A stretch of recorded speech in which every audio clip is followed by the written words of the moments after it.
What if the crown you so desperately coveted was a noose, tightening with every whispered betrayal and silent dagger? The Austro-Hungarian Empire, a glittering kaleidoscope of cultures, languages, and ambitions, wasn't just a throne, it was a cauldron bubbling with chaos, and you, a mere mortal, would be its unknowing ingredient. Picture this: lavish balls where the elite waltz under chandeliers, oblivious, unaware that each clink of a champagne flute could be a death knell. Sipping on sparkling wine, could you ever guess that behind those velvet curtains, plots thicken like bloodstains on a royal carpet? Laughter echoes, but it masks the jagged edges of power struggles. You might think you'd navigate the treachery with ease. After all, you binge-watch political dramas like they're candy. But this isn't television, it's survival, and the stakes are life or death. Every decision, a tightrope walk over a pit of vipers. Who would you trust? The ambitious minister with a smile that doesn't reach his eyes? Or the loyal soldier whose hands are stained with the blood of your enemies? Think fast, one wrong move, and you might find yourself in the dungeons of the very castle you believed was your sanctuary. Forget the glory of conquest. This isn't a medieval fairy tale. It's a labyrinth of ambition where alliances shift like smoke, and one misstep could lead to your own execution. Think you're safe behind those gilded walls? Think again. Every noble is a potential assassin. Every toast, a potential betrayal. You're not just ruling, you're playing a game of chess with pieces that can stab you in the back. The empire's tapestry is rich, but it's woven with the threads of famine, war, and insurrection. As you sip your coffee in Vienna, remember, beyond the cafe's cozy warmth, a revolution brews. The peasants loiter, hungry for change. They don't care about your royal decree. They want bread, and they want blood. What will you give them? And let's not overlook the labyrinthine bureaucracy, an endless paper trail where your signature could seal your doom. Be prepared to scribble life-altering decisions on parchment, knowing each stroke could lead you to a banquet or into the abyss. You might picture yourself in a sumptuous robe, the sun glinting off your crown, but that glamour is a mirage. Those who walk before you have tumbled into history's shadows, victims of their own hubris. Can you hear the echoes of their screams? In a world where every smile hides a dagger and every ally could be a traitor, your reign would be a perilous dance on the edge of a razor blade. Would you survive the chaos of conflicting empires and the unpredictability of human ambition? Or would you become just another story whispered in the dark, a ruler consumed by the very power you craved? The answers await, cloaked in darkness, and the clock is ticking. Choose wisely, for regret is a bitter drink, and the throne? It's just a seat on the edge of oblivion. Rain fell in sheets, pounding against cobblestones like the frantic heartbeat of a city on the brink.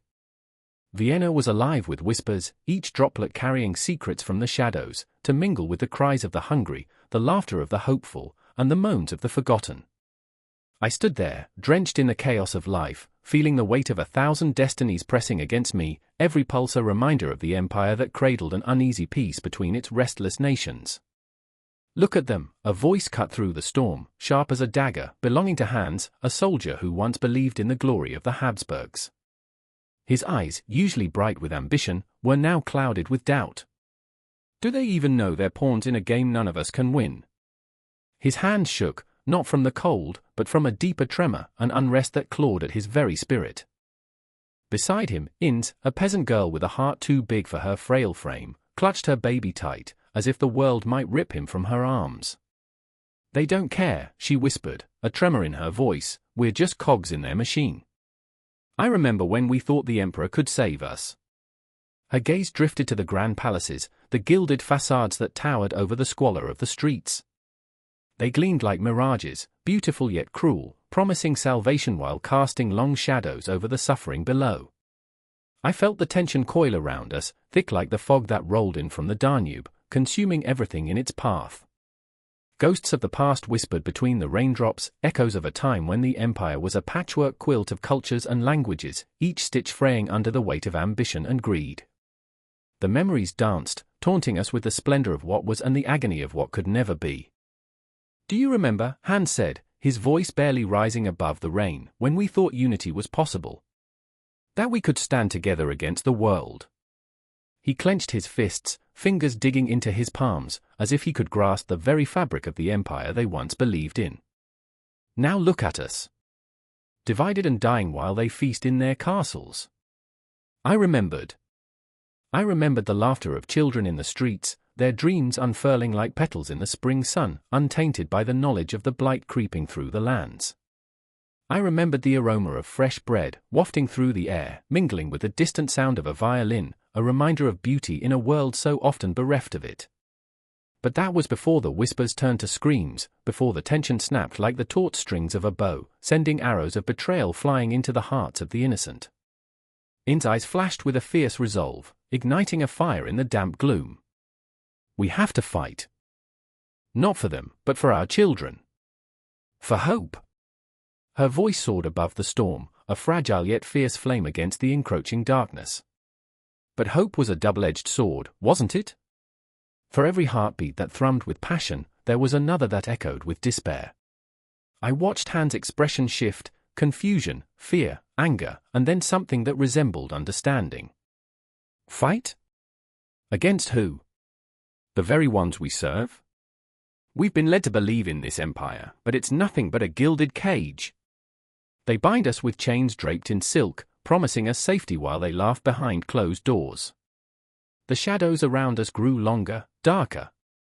The cities were ghost towns at night, their laughter replaced by the hollow echoes of dreams deferred. What dreams could rise from the ashes of such despair? I felt it then, a deep, penetrating chill, as if the very essence of the empire was being siphoned away, leaving only echoes and memories. In stepped forward, her small frame radiating bravery, a beacon in the night. I will not let them extinguish our light. We have to take back our voices. We have to carve a place for ourselves in this empire. Her passion was infectious, but reality crept in like a thief in the night, stealing the warmth of her words. Would it be enough? Hands brushed the rain from his face, revealing skin weary from the battles fought both inside and out. And if our voices are met with silence? What then? A silence hung heavy in the air, thick like the fog swirling around us. I could feel the world shift, the gears of history grinding slowly, inexorably toward conflict. As I stood amidst this storm of emotions, I felt the pulse of the empire, an erratic rhythm, alive yet trembling on the brink of collapse. I remember the history lessons, the grand tales woven around the birth of empires. But in this moment, under the heavy clouds of impending doom, those tales felt like distant fables, lost in a galaxy of stars too far away to touch. What of the people? What of their struggles, their sacrifices? In's determination cracked through the thick layer of cynicism that had settled over us. We can be more than pawns. We can be the architects of our own destiny. But could they? The empires were built on the backs of the brave and the broken, and the walls were high, fortified by centuries of tradition and blood. As the rain fell harder, I realized that the storm was not just weather, it was a symbol of the turmoil brewing within the heart of the empire. With each heartbeat, the air pulsed with tension, the promise of conflict swelling like a tide.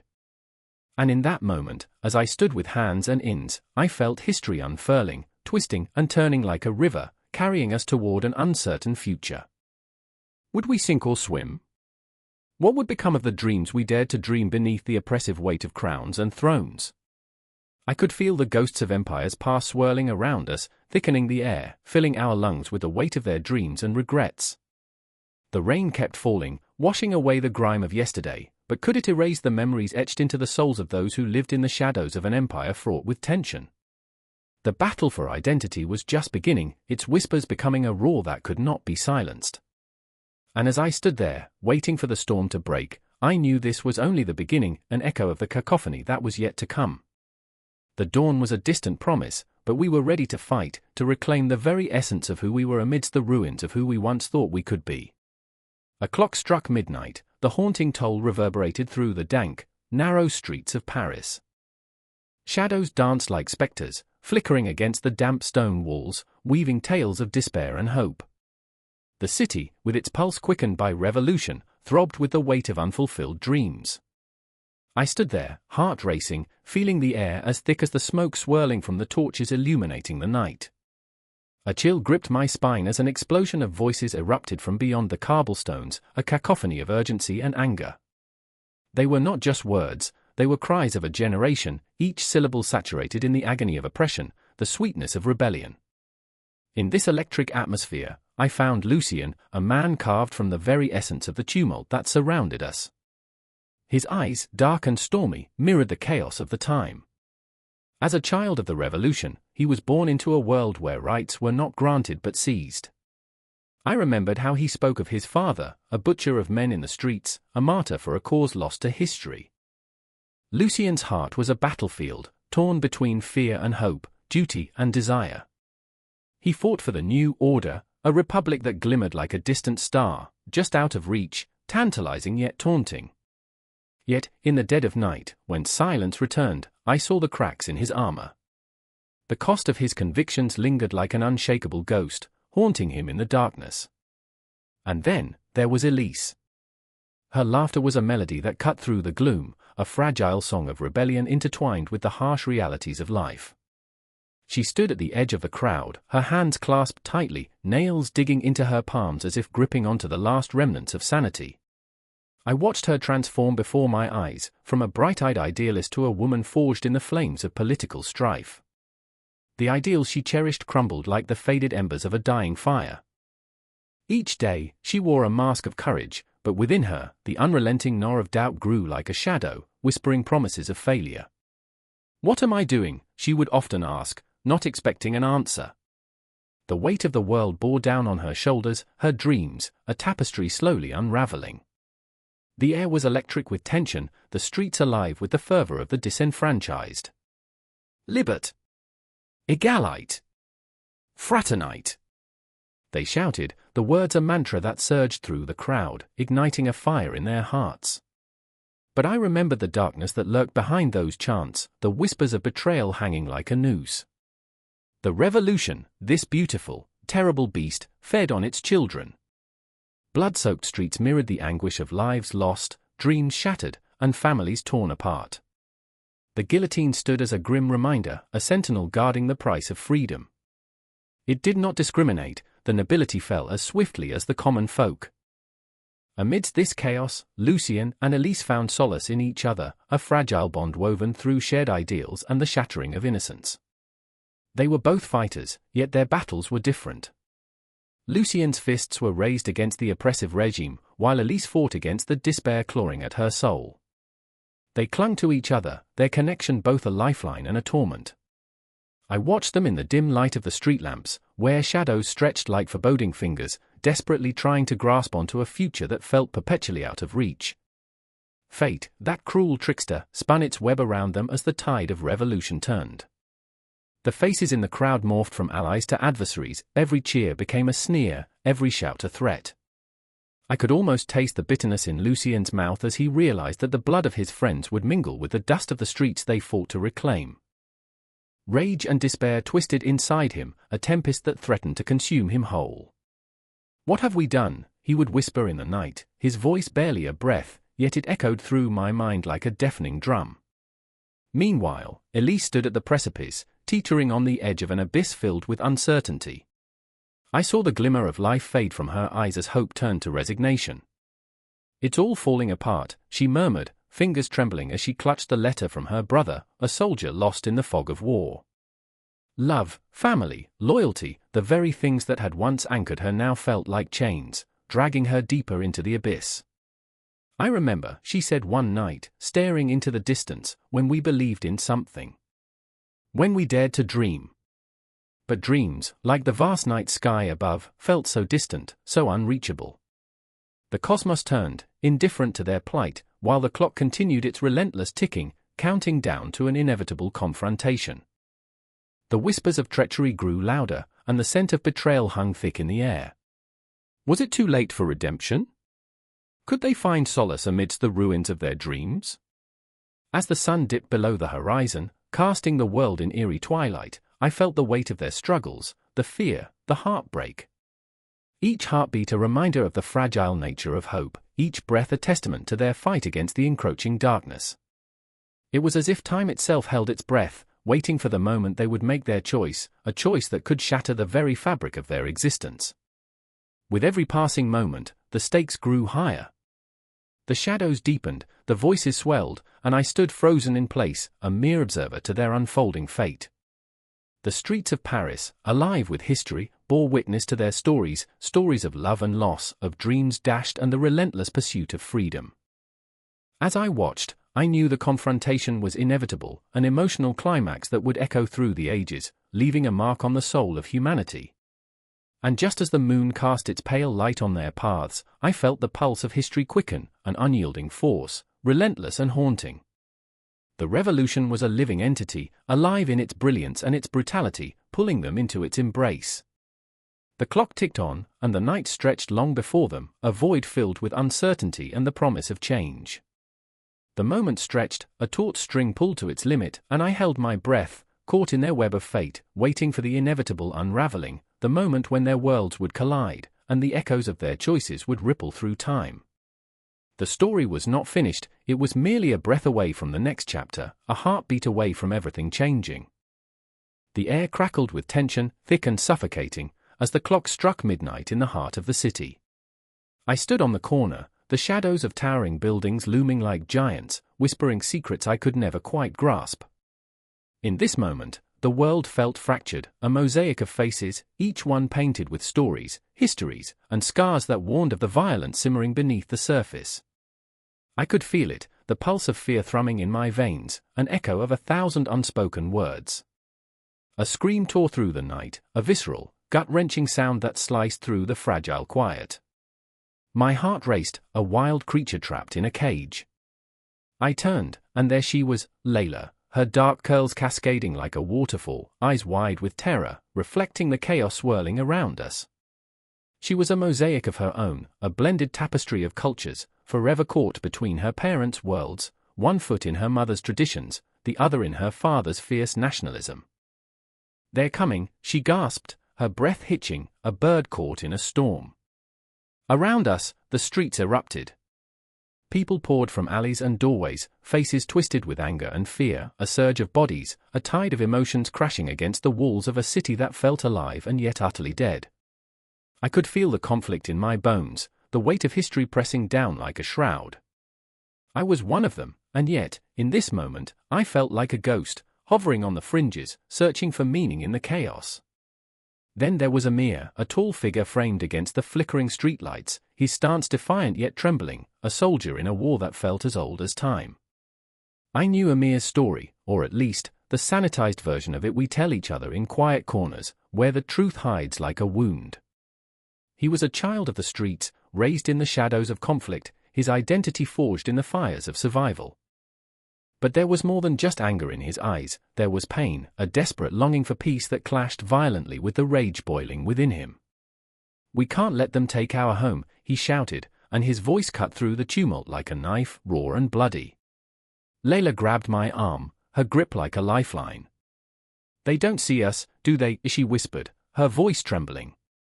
"They only see what they want to believe." I could feel her heart break, a tangible thing, like a rock lodged in my throat, choking me. The tension coiled tighter, a noose slipping around our collective consciousness, tightening with every heartbeat. I remembered a time when laughter echoed through these streets, when the markets bustled with life, not fear. Memories flickered, ghosts dancing in the shadows, taunting me with what once was, what could have been. As the crowd surged forward, propelled by a collective fury, I saw it, the spark of violence igniting in the eyes of a stranger, a man with scars crisscrossing his face like battle lines.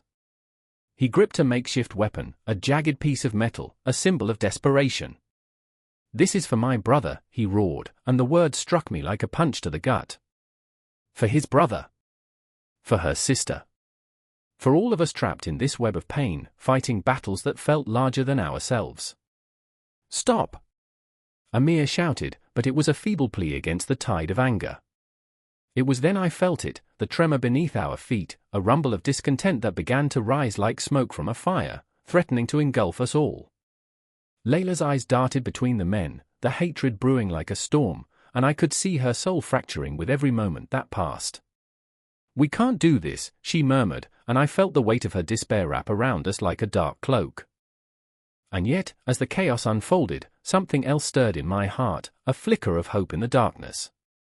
I remembered the warmth of shared meals, the laughter echoing in homes where language barriers crumbled under the weight of kindness. I remembered the stories that wove us together, threads of resilience and unity that defied the division so easily imposed by the world. "Layla! Amir!" I called out, my voice fighting to rise above the roar of violence. "We can't let them win." But my words were swallowed by the crowd, the air thick with rage and fear, and all I could do was watch as the world spiraled out of control, the shadows deepening, the clock ticking louder. Time felt elastic, stretching into infinity, each second a reminder of what we stood to lose. I felt small, insignificant in the face of this tempest. Amir's eyes locked onto mine, a silent plea, a spark of understanding passed between us, a recognition of shared humanity that flickered like a candle in the storm.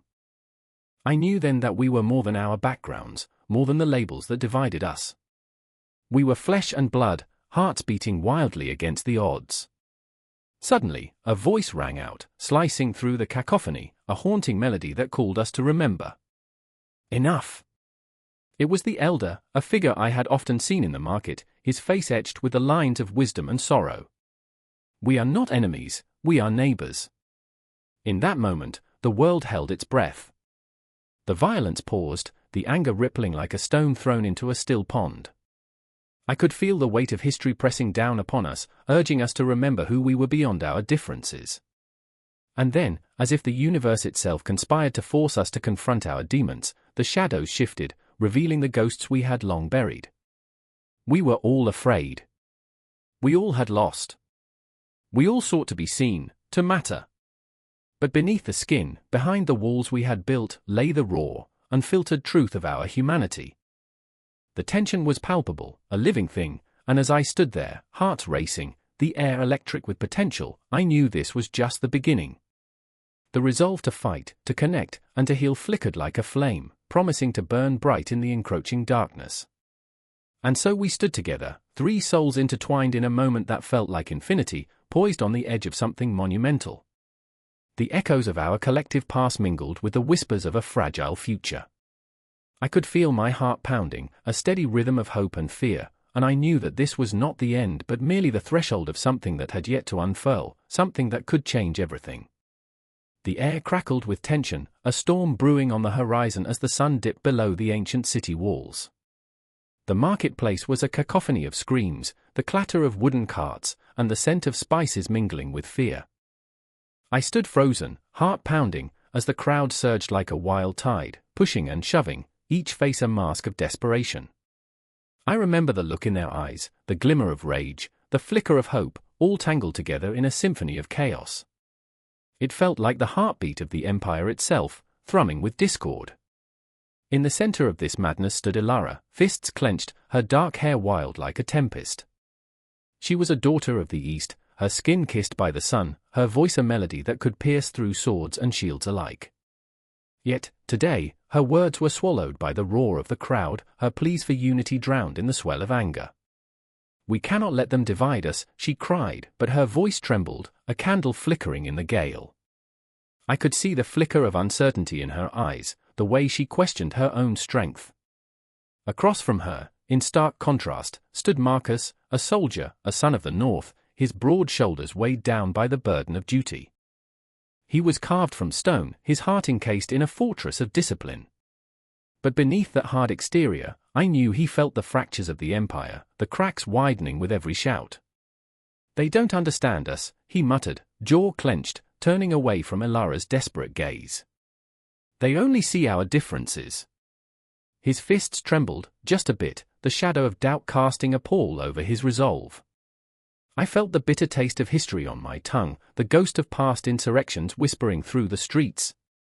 Each corner of the empire was a patchwork quilt, colors vibrant, patterns chaotic, yet stitched together by old promises that now unraveled like frayed threads. I remember the walls of the citadel, the echoes of laughter and the clanking of goblets during feasts that celebrated our diversity.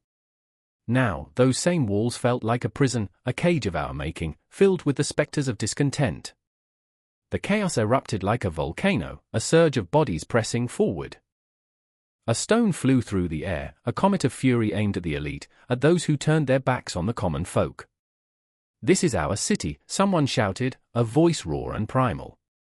I felt the words resonate through me, like a drumbeat of defiance. But with every clash, every scream, the bonds we had forged began to fray. Elara leaped forward, her heart pounding in sync with the chaos, trying to bridge the chasm that threatened to swallow us all. "Stop," she shouted, her voice rising above the clamor, desperation suffusing her words. "Can't you see? We're stronger together." But the crowd, fueled by anger and pain, surged on, drowning her out. I could see the flickering doubt in her eyes morph into something more profound, an understanding that perhaps unity was an illusion, a fragile dream slipping through our fingers like sand. Marcus stepped forward, a reluctant hero caught in the tempest. "Elara, we need to protect ourselves," he said, voice laced with urgency. "What if they come for us next?" His fear was palpable, a raw wound that throbbed in the air between them. I felt the tremors of his conflict, the weight of loyalty versus the yearning for something greater. He wanted to believe, to trust in the bonds of brotherhood, yet the specter of division loomed larger than any dream. I remember the moment clearly, how the sun dipped lower, casting everything in an eerie glow, shadows stretching like fingers across the cobblestones. It was as if the universe itself held its breath, a cosmic pause before the chaos erupted anew. I felt it, a prickling sensation at the back of my neck, a whisper that history was watching, ready to record our failures, our triumphs, our folly. Tension crackled with every heartbeat, every breath. Elara's eyes glimmered with unshed tears, the weight of her dreams pressing down on her like a shroud. "This isn't just about us," she whispered, her voice breaking. "It's about our children, their children. Can't we at least try?" The vulnerability of her words cut deep, like a blade thrust into the heart of the conflict. I felt the collective pause, the way the crowd hesitated, caught between the flames of hatred and the embers of hope. But then, a figure emerged from the crowd, a smirk curling on his lips, a phantom of chaos. "You think words can change anything?" he spat, venom dripping from his tongue. "We're not here to hold hands and sing songs." His laughter was a dark echo, a chilling reminder of the fractures that ran deep, of the lines that divided us. I felt the crowd stir, the unity Elara fought for slipping further away, like sand in an hourglass. In that moment, lost in a sea of anger and despair, I saw the threads unraveling. Each character, a mirror of our collective soul, filling the air with tension and heartbreak. I remembered the faces, the vibrant tapestry of cultures woven into our identity, now fraying at the edges. The very essence of the empire was at stake, hanging in the balance of our choices, our fears, our dreams. The clock ticked ominously, a reminder that time was slipping away. The shadows grew longer, and the weight of history pressed down upon us all, suffocating. I could feel the pulse of the empire quicken, a heart racing toward an uncertain fate. Elara and Marcus stood at the precipice, caught between the haunting specter of the past and the shimmering promise of the future. There was no simple choice, no clear path. Just a swirling tempest of emotions, a clash of dreams, a question lingering on the edge of our collective consciousness: could we find a way to unite, or would we fall into the abyss, consumed by the very differences that once made us whole? As the crowd surged, I realized this moment would echo through time, a haunting reminder of what we were, what we could become, and what we might lose. The air shimmered with possibility, heavy with the weight of unspoken words, as the empire teetered on the brink of something monumental, something terrifying. And I stood there, breathless, heart racing, caught in the tempest of emotions, waiting for the inevitable clash. The room was a suffocating labyrinth of papers, each sheet a silent scream for attention, each word a chain binding the living to the dead weight of bureaucracy. A clock ticked, each second mocking the urgency that clawed at Anna's insides. She could almost hear the paper cuts, feel the ink smudges staining her fingers like the remnants of a life slipping away. She stood at the edge of despair, the sterile smell of the office mingling with her rising panic. What if I can't fix this? What if I can't save them? A low hum filled the air, droning like 1,000 bees trapped in a glass jar. The fluorescent lights flickered above her, casting erratic shadows that danced like phantoms on the walls. Her heart raced, a wild stallion beating against the cage of her ribcage. The paperwork loomed large, monstrous, and she was a tiny, trembling figure in its shadow. Across the table sat Marcus, his brow furrowed, a fortress of frustration. He was the one who had called her, whose voice had trembled with urgency, a lighthouse warning of the storm to come. But now, they were both drowning in a sea of protocols too tangled to fathom. She glanced at him, a man who wore his flaws like badges of honor. He'd fought too long against the tide, his idealism eroded by the relentless grind of red tape. "I can't," he muttered, his fingers clenching the edge of the desk like a lifeline. "We can't let this happen. Not again." She could see the ghosts of past failures haunting his eyes, whispers of hope extinguished by the weight of hopelessness. "We have to fight, Marcus. They can't just sit there and let lives slip away because of some ridiculous form." Her voice cracked like ice on a frozen lake. "Anna," he sighed, a tremor lacing his words, like he was standing on the precipice of a chasm filled with despair. "It's not that simple. It's never that simple." The shadows seemed to close in, thickening the air until it was hard to breathe. The weight of bureaucracy pressed around them, an invisible blanket of suffocation, wrapping tighter with every word they spoke. Outside, the city hummed with a life they had long been disconnected from. They could hear the distant sirens, the roar of traffic, people moving forward, living while they were trapped in this maze of paperwork. "I remember," Anna whispered, the words slipping out before she could catch them. "I remember when we thought we could change things." The memory flashed before her eyes, young, bright-eyed, fueled by the fire of dreams. She had believed they could carve a path through the chaos, could pull others up from the brink. But now? That fire felt like a distant flicker, snuffed out by the cold wind of bureaucracy. "Anna, listen to me," Marcus's voice broke through her reverie, pulling her back from the edge. "We're up against a system that doesn't care. It doesn't see us." His hands gestured wildly, but the frustration in his voice was a mirror reflecting her own. "They'll drown us in procedures, in forms and signatures, until we're nothing but ghosts haunting this place." The walls felt like they were closing in, suffocating her. It was all too real, too palpable. She could almost hear the whispers of the people they were trying to save, their lives hanging in the balance of bureaucratic indifference. She could feel their desperation tugging at her heart, an anchor dragging her deeper into the abyss of fear. "But we have to try, Marcus. We owe it to them."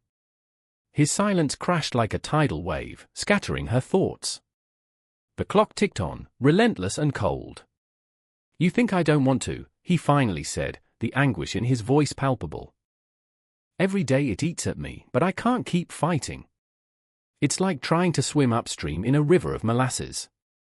Somewhere in the back of her mind, a memory stirred, a time when dreams felt tangible, when hope was a flame that warmed the dark corners of their shared existence.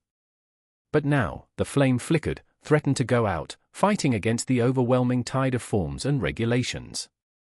The clock's hands moved, relentless. Each tick was a reminder of the lives at stake, of the clock running out for those who couldn't afford to wait. The tension between them grew, a palpable force, each heartbeat echoing the fear of failure. They were trapped in a bureaucratic quagmire, each form a brick in a wall that loomed ever taller, ever more impenetrable. "What do we do?" she asked, her voice barely above a whisper, feeling the weight of desperation blossom like a dark flower inside her. "We dig deeper," he said, the fire igniting in his eyes again. "We find the loopholes, the cracks." His voice steadied, a lifeline in the storm. "They can't ignore us forever." "And if they do?" "We make them listen." She nodded, the flicker of hope reigniting, though it felt fragile as glass. "We'll fight," she said, feeling the determination rise in her chest, pushing against the weight of despair. "For them. For us." The air buzzed with an electric charge, a shared understanding that they were standing on the cusp of something monumental, something terrifying. Outside, the world continued its relentless march, unaware of the battle waging within these four walls. The clock ticked on, and they were just two souls entwined in a fight against the ever-looming specter of indifference.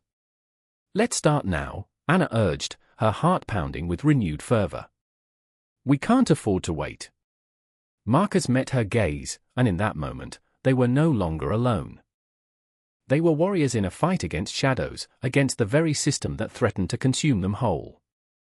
Together, they would carve a path through the chaos, armed with nothing but their resolve and the haunting echoes of lives dependent on their courage. The fluorescent lights flickered again, and the clock continued its relentless march forward, but Anna felt something shift within her, a determination that transcended the paperwork, the forms, and the shackles of bureaucracy. In that moment of shared resilience, they were more than just cogs in a machine, they were the storm, rising against the tide, ready to leave the confines of their bureaucratic quagmire behind. A cold draft whispered through the dank corridors of the Empire's Ministry of Obscurities, where the air was thick with the weight of unfulfilled promises. I stood there, heart racing, cradling a crumpled parchment that felt like a noose tightening around my neck. The urgency was palpable, trembling like the last flickers of a candle about to extinguish in the dark. How had it come to this? My hands shook as I remembered the faces of those who depended on me, our faces twisted in desperation, eyes wide with fear. I was not merely a cog in the bureaucratic machine, I was their last hope. Are you lost? A voice shattered my reverie, its sharpness cutting through the oppressive gloom. It belonged to Lyra, my colleague and friend, whose own soul seemed trapped in this labyrinth of red tape. Her dark hair hung like a curtain, hiding the determination that flickered behind her stormy eyes. You'll never find your way out if you don't follow the rules. Rules. The very word sent a chill racing down my spine. I could almost hear the distant echo of the clock tower ticking away, each second a reminder of the lives hanging in the balance. The rules are broken, Lyra, I whispered, my voice trembling. They're killing us. Killing them. Right, she scoffed, her tone bitter. But breaking them won't get us anywhere. We have to play their game, or we're finished. I watched her, torn between admiration and despair. She was a brilliant strategist, but her allegiance to the system felt like shackles to my spirit. The weight of her pragmatism pressed against my chest, stifling my breath. And what if I refuse to play? Then we all lose, she shot back, her voice thick with unspoken grief, eyes flashing with a potent mix of defiance and vulnerability. She was trapped too, entangled in the web of inefficiencies that turned lives into numbers on a ledger. As we moved deeper into the bowels of the ministry, I could feel the walls closing in, the shadows stretching longer, whispering secrets of despair. Papers littered the floor, crumpled like forgotten dreams. I stopped to pick one up, a request for medical supplies that had been buried under layers of bureaucracy for months, maybe years. The ink had faded, as if even the words had lost hope. Who decides which lives matter? I murmured, the question echoing in the silence. Why do we let them choose? Because that's how it works, Lyra replied, her voice flat, but I caught the tremor beneath. We're just pawns. The king doesn't care about the pawns. Her words wrapped around me like chains. I thought of the sick children, the elderly left to suffer, the cries of families echoing through the dark alleys of the Empire. In that moment, I felt a rage boiling within me, hot and fierce. But what if we refuse to be pawns? Then they'll crush us, she replied, breaking. And we'll take everyone down with us. The weight of her defeat settled around us like a shroud. The flickering torchlight cast grotesque shadows on the wall, twisted figures dancing to a silent dirge. I could sense something stirring, a cold fear clawing at my insides. What had we become? Let's just get through this, she said suddenly, her voice barely above a whisper, forcing a smile that didn't reach her eyes. Just a few more forms, a few more signatures. But I couldn't. The thought of forging another signature felt like sacrilege, a betrayal to all those faces I had seen, the hope I had promised to uphold. No more signatures, I declared, my voice rising, filling the damp air. We need to ignite change, or we'll be buried under this mountain of paper until we're nothing but ghosts. Lyra's expression hardened, and for a moment, I saw her as she once was, a fierce warrior ready to fight. But the weight of the Empire had weathered her spirit, dulled her edges. You think you're the only one who cares, she snapped. You think I'm happy with this mockery of a system? But change doesn't happen overnight. It takes months? Years? Lives? I cut her off, pacing now, my frustration spilling over. By the time we get approval, every last one of them will be gone. The silence that followed was deafening. It was as if the very walls were pressing in, urging us to confront our own impotence. I could almost hear the ticking of the clock, a relentless reminder of time slipping through our fingers like sand. And then came the shouts, echoing from the hallways, a cacophony of voices rising like a storm. My heart leaped into my throat. What is that? I don't know, Lyra said, her face pale, fear etched deep into her expression. It sounds like a protest. A protest. The word hung between us, thick with possibility. I felt a spark ignite within me, a flicker of hope that had long been snuffed out. Perhaps the tide was turning. Perhaps voices, once silenced, were rising once more. We rushed toward the sound, the whispers of dissent crashing against the bureaucracy like waves against a crumbling cliff. Every step was a challenge against the weight of the Empire's inefficiencies, a battle against the very system that sought to devour us. Together? I asked, hope trembling like a candle in the wind. Together, she replied, the fire returning to her eyes. As we rounded the corner, the chaos erupted around us. A mass of bodies surged, chanting for justice, their voices a powerful symphony of rage and sorrow that filled the air. The walls vibrated with their energy, the shadows retreating, at least for this moment. And in that moment, I realized, the true labyrinth wasn't the one built of stone and paper, but the one carved into our hearts, the confines of fear and resignation. I took a deep breath, feeling the pulse of something greater than myself, a collective heartbeat that could shatter the chains binding us to silence. The machine was slow, but we were not. We were alive, we were tangible, and we were ready to confront the darkness. The confrontation was upon us, and it felt as if the very cosmos had aligned to witness our defiance. In every shadow, I saw a glimmer of hope. The question now was not if we could survive this storm, but how fiercely we would rise from it. The bureaucratic chains would rattle, but we? We would roar. The clock chimed, echoing through the cold stone halls of the castle, each reverberation a countdown to chaos. I stood there, breath caught in my throat, heart hammering like a desperate prisoner against iron bars. Shadows danced on the walls, flickering in the dim light of torches, as the air thickened with dread. Betrayal whispered to me from every corner, taunting in the silence that enveloped the gathering. I could see the faces, twisted in anxiety, their eyes darting, searching for someone, or something. Marek was there, his jaw clenched, the weight of the decision hanging over him like a guillotine blade, ready to fall. He always wore his emotions like armor, but now it was stripped away, leaving him bare, vulnerable, exposed. He had chosen the throne over friendship, the crown over loyalty, and the pain of that choice radiated from him, a palpable force. I could feel it in my bones. It gnawed at me, the thought that my closest friend would sacrifice everything for power. It was the darkest kind of irony when that power was fragile, just as he was. And then there was Ilara, her beautiful features marred by a frown that carved deep lines into her forehead. She was the heart of our rebellion, the fire that ignited our cause. But as the clock taunted us, I could see the flicker of doubt in her eyes. How long could she rally the weary against the dual crowns, 2 leaders, 1 kingdom?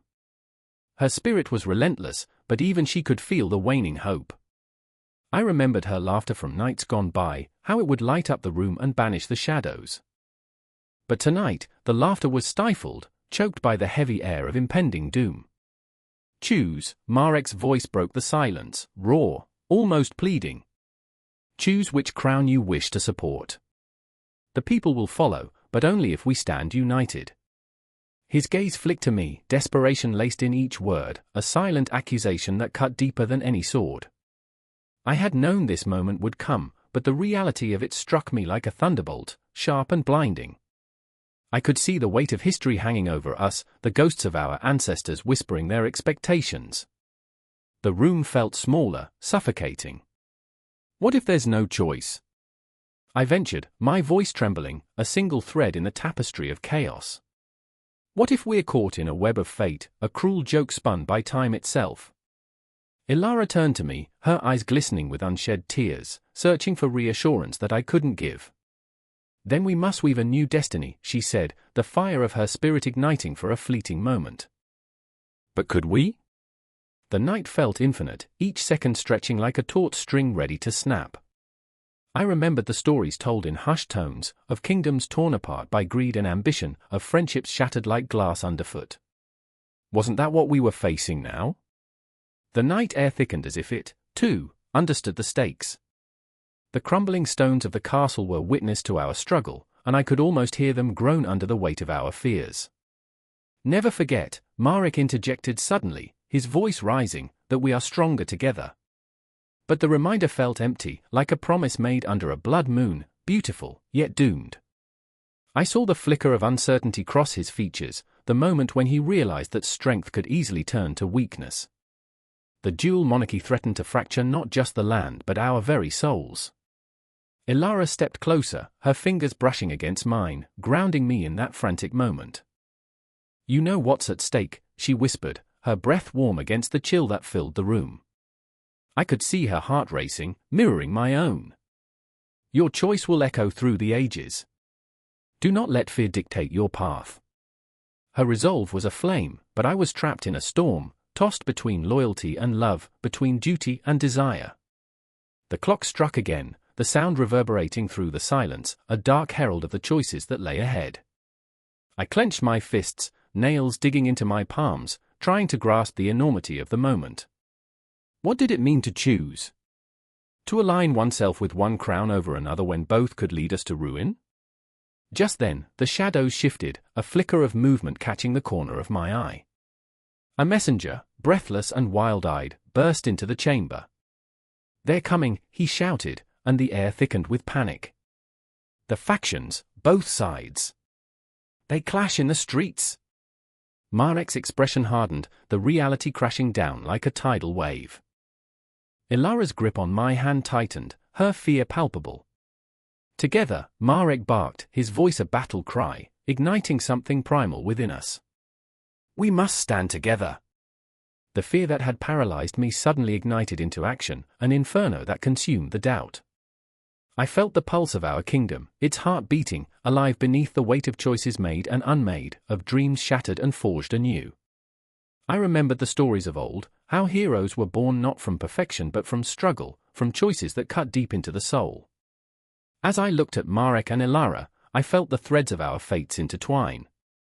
We were three souls lost in a tempest, but in that chaos, there was a chance, a flicker of light breaking through the storm. "Let it be known," I shouted, feeling the weight of history upon my shoulders. "Whatever the choice, I stand with you." But the night was still young, and the battle was far from over.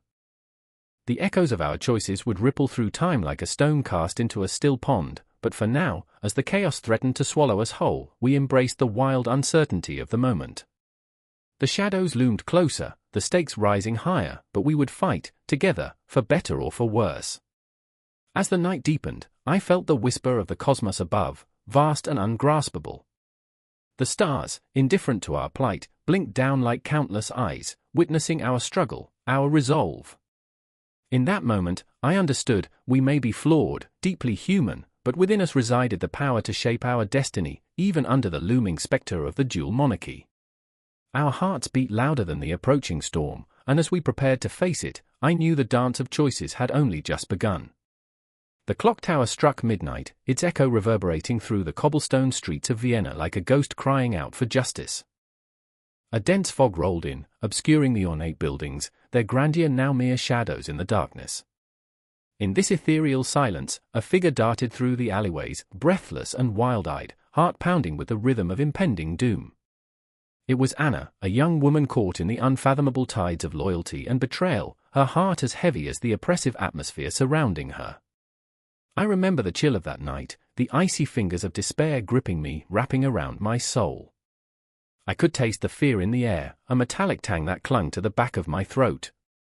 It was the night the tension simmering below the surface of the Austro-Hungarian Empire erupted into chaos.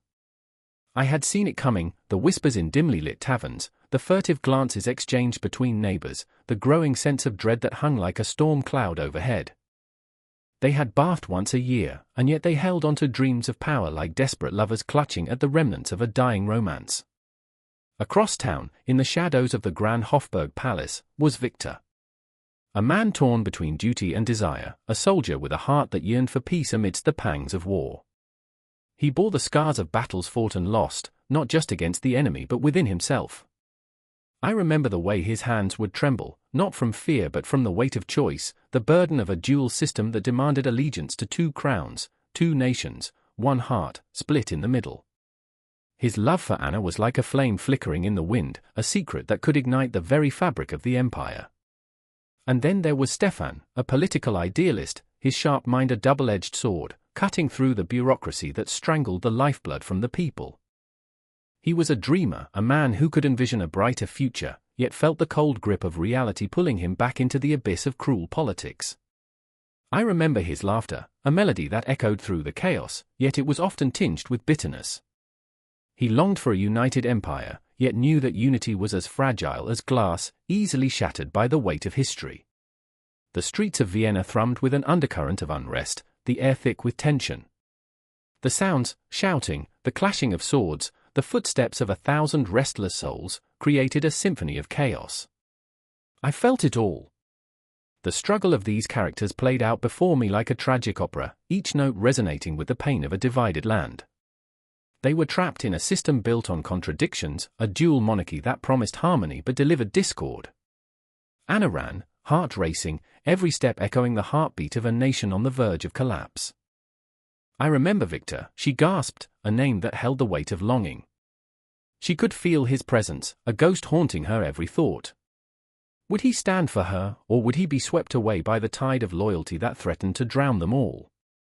The battle raged on, and with it came the haunting memories of better days. I remember laughter spilling from improvised gatherings, the joy of shared dreams, and the bitter taste of betrayal. The empire, a beautiful facade, was crumbling beneath the weight of its own contradictions. The romance of a united front was earthy, and the reality was enough to make you weep. Victor stood at the edge of the fray, a soldier's heart torn between the duty he owed to the crown and the love he felt for Anna. I remember when we danced, he whispered to the night, a memory wrapped in the scent of lilacs. Each twirl felt like freedom, yet now, every step he took felt like marching toward a funeral. His comrades shouted, their voices rising in anger, a chorus of discontent that mirrored his internal strife. And then there was Stefan, caught in the storm of the people's cries. The vision of a greater Hungary flickered in his mind like a distant star, beautiful yet unreachable. I remember the dreams, he murmured, hands clenched into fists, each knuckle a testament to the battles he fought not just against the enemy but against a system that suffocated his spirit. He stood at the precipice of change, yet felt the hopelessness clawing at his insides, a reminder that hope is a fragile thing. The clock continued its relentless march, each tick a reminder of the urgency of their plight. Anna, Victor, and Stefan were caught in a web of political intrigue and personal desire, their lives intertwined like threads in a tapestry, a beautiful image marred by the stains of betrayal and fear. The eerie silence of the city was suddenly shattered by a single gunshot, a cry for freedom, a desperate plea for change. My breath caught in my throat, my heart raced. Victor felt it too, the pull of destiny, the weight of decision. Would he fight for the very system that oppressed Anna, or would he take a stand against it, risking everything he held dear? Anna's heart thundered in her chest, a mix of fear and exhilaration. I remember the warmth of his embrace, she thought, the memory igniting a fire within her.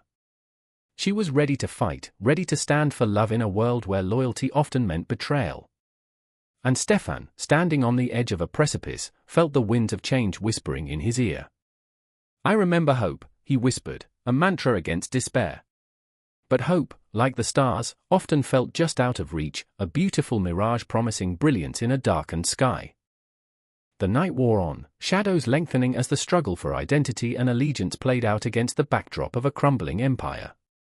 Each character, a heartbeat, a pulse, a testament to the complexities of the Austro-Hungarian dual system. The challenges were insurmountable, yet they stood, united in their fight, each breath a vow, each heartbeat a testament to resilience. And as chaos erupted around them, the world blurred into a cacophony of sound and fury, a reminder that love and loyalty often walk a razor's edge, where every decision could mean salvation or ruin.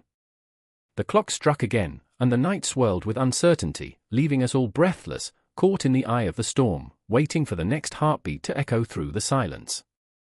The clock tower strikes, its echo reverberating through the narrow alleys of the city, each chime slicing through the oppressive silence like a knife. The air is thick, heavy with unspoken words and simmering resentment. Shadows stretch and twist, their fingers curling around the crumbling stone walls, whispering secrets of betrayal and ambition.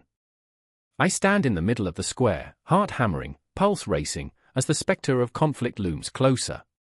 I remember the first time I saw her, Myra, with her fierce blue eyes that glinted like shards of ice. She stood there, radiating conviction, a sword drawn against the tide of corruption that threatened to drown us all. She was our beacon, the one who dared to reach for power and challenge the status quo. But power is a jealous mistress, and the moment she kissed its lips, the world around her shifted. It is a dance of shadows now, her allies morphing into rivals, and those who once shared her dreams now sharpen their knives behind her back. Then there's Elias, the calm amidst the storm, but also the storm itself. I remember watching him, how his typically warm brown eyes darkened when Myra entered the room, how his jaw clenched, frustration bubbling just beneath the surface. He had once been her closest companion, the one who helped her navigate the minefield of political intrigue. But something had changed. Their shared laughter faded, replaced by icy silence, like the day the sun vanished behind a shroud of clouds. And now? Oh, the irony of it all. Elias, the one who used to cradle dreams in his hands, now holds a weapon of doubt, a betrayal that cuts deeper than any sword.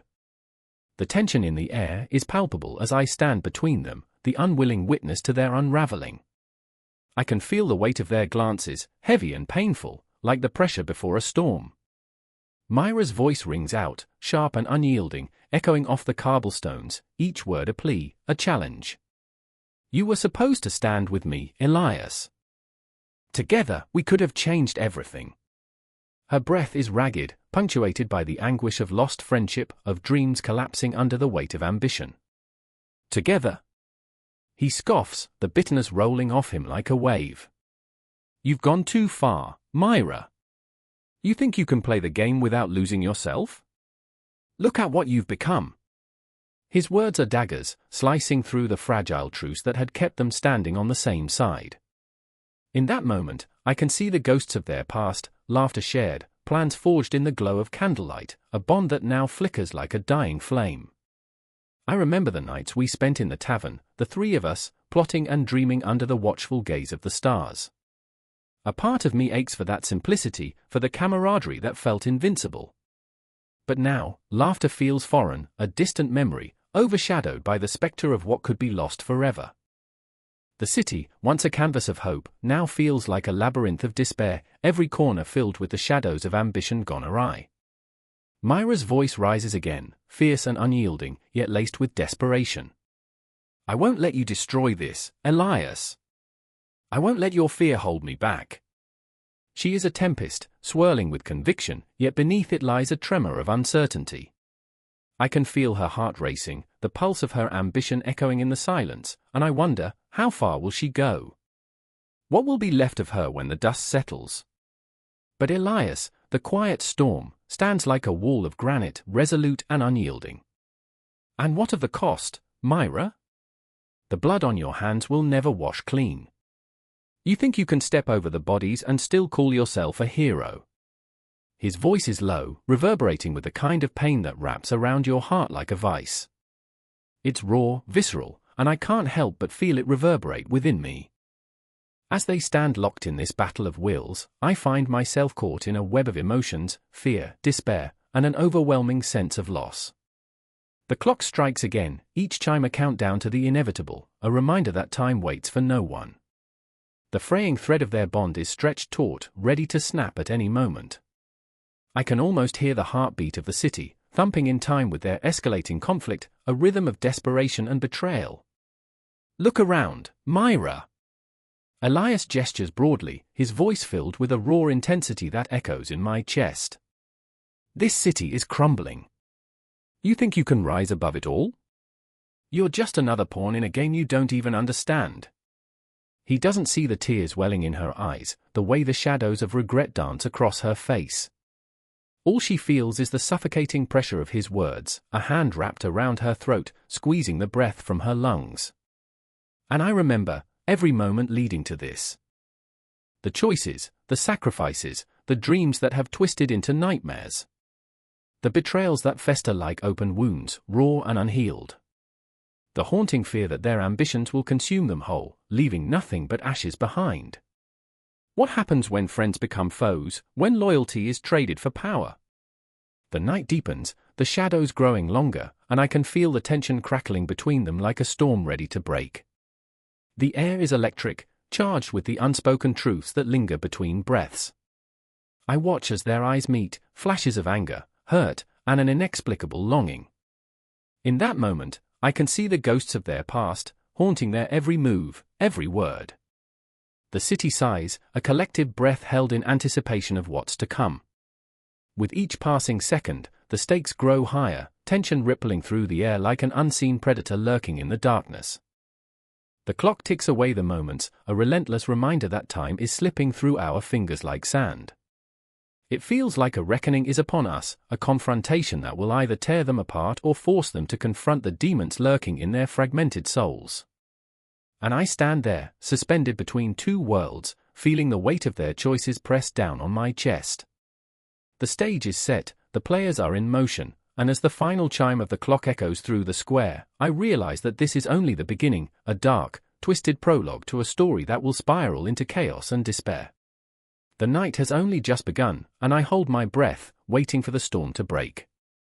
The rain fell like tears from the heavens, each drop a whisper of despair, each splash on the cobblestones a heartbeat of the city. I stood on the edge of the square, breath hitching in my throat, my heart pounding in the chaotic symphony of shouts and curses that filled the air. The people were a tidal wave, a relentless surge of hope and frustration, fear and anger, crashing against the barricades of power that loomed above them like dark sentinels. I remember the smell of smoke, pungent and acrid, mingling with the scent of damp earth. It was palpable, a reminder of the fires that had burned before, the ones that swallowed history whole and left only ash behind. My pulse raced, the chaos beckoning me closer.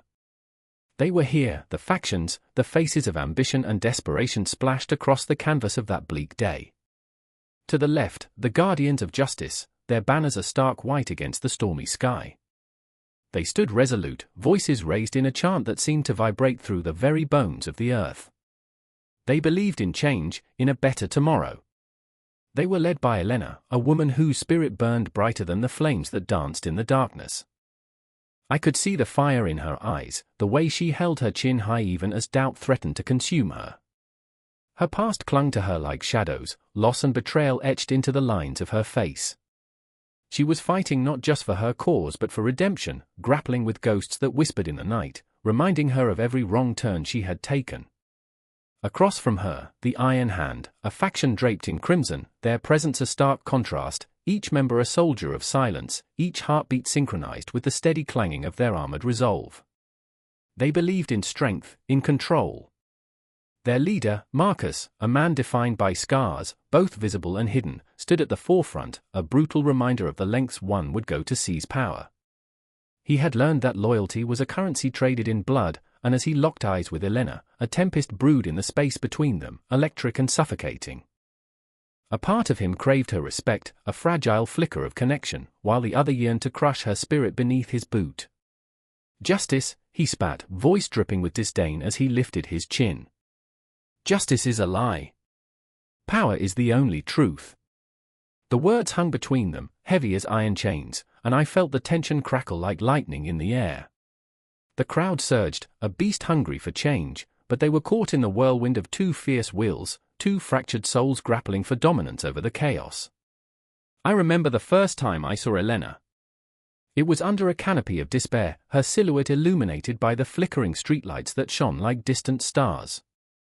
She whispered secrets to the winds, dreams of a world where no child would fear the shadows. But even then, I could see the cracks in her armor, the way her smile faltered when she thought no one was watching.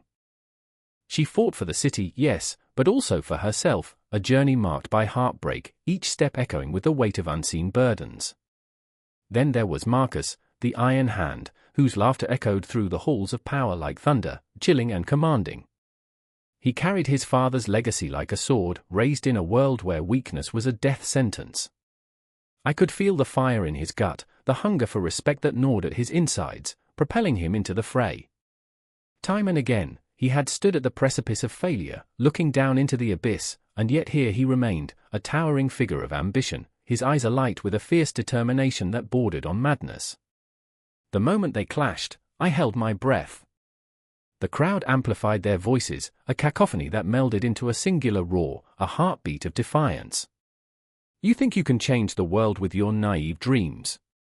Marcus challenged, a smirk twisting on his lips. Look around you. This city breeds monsters. The shadows of the past wrapped around them, clinging, suffocating. I could see the flicker of hurt in Elena's eyes as she fought to hold her ground.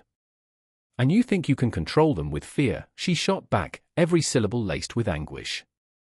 You are a monster, Marcus, and your reign will crumble under the weight of your cruelty.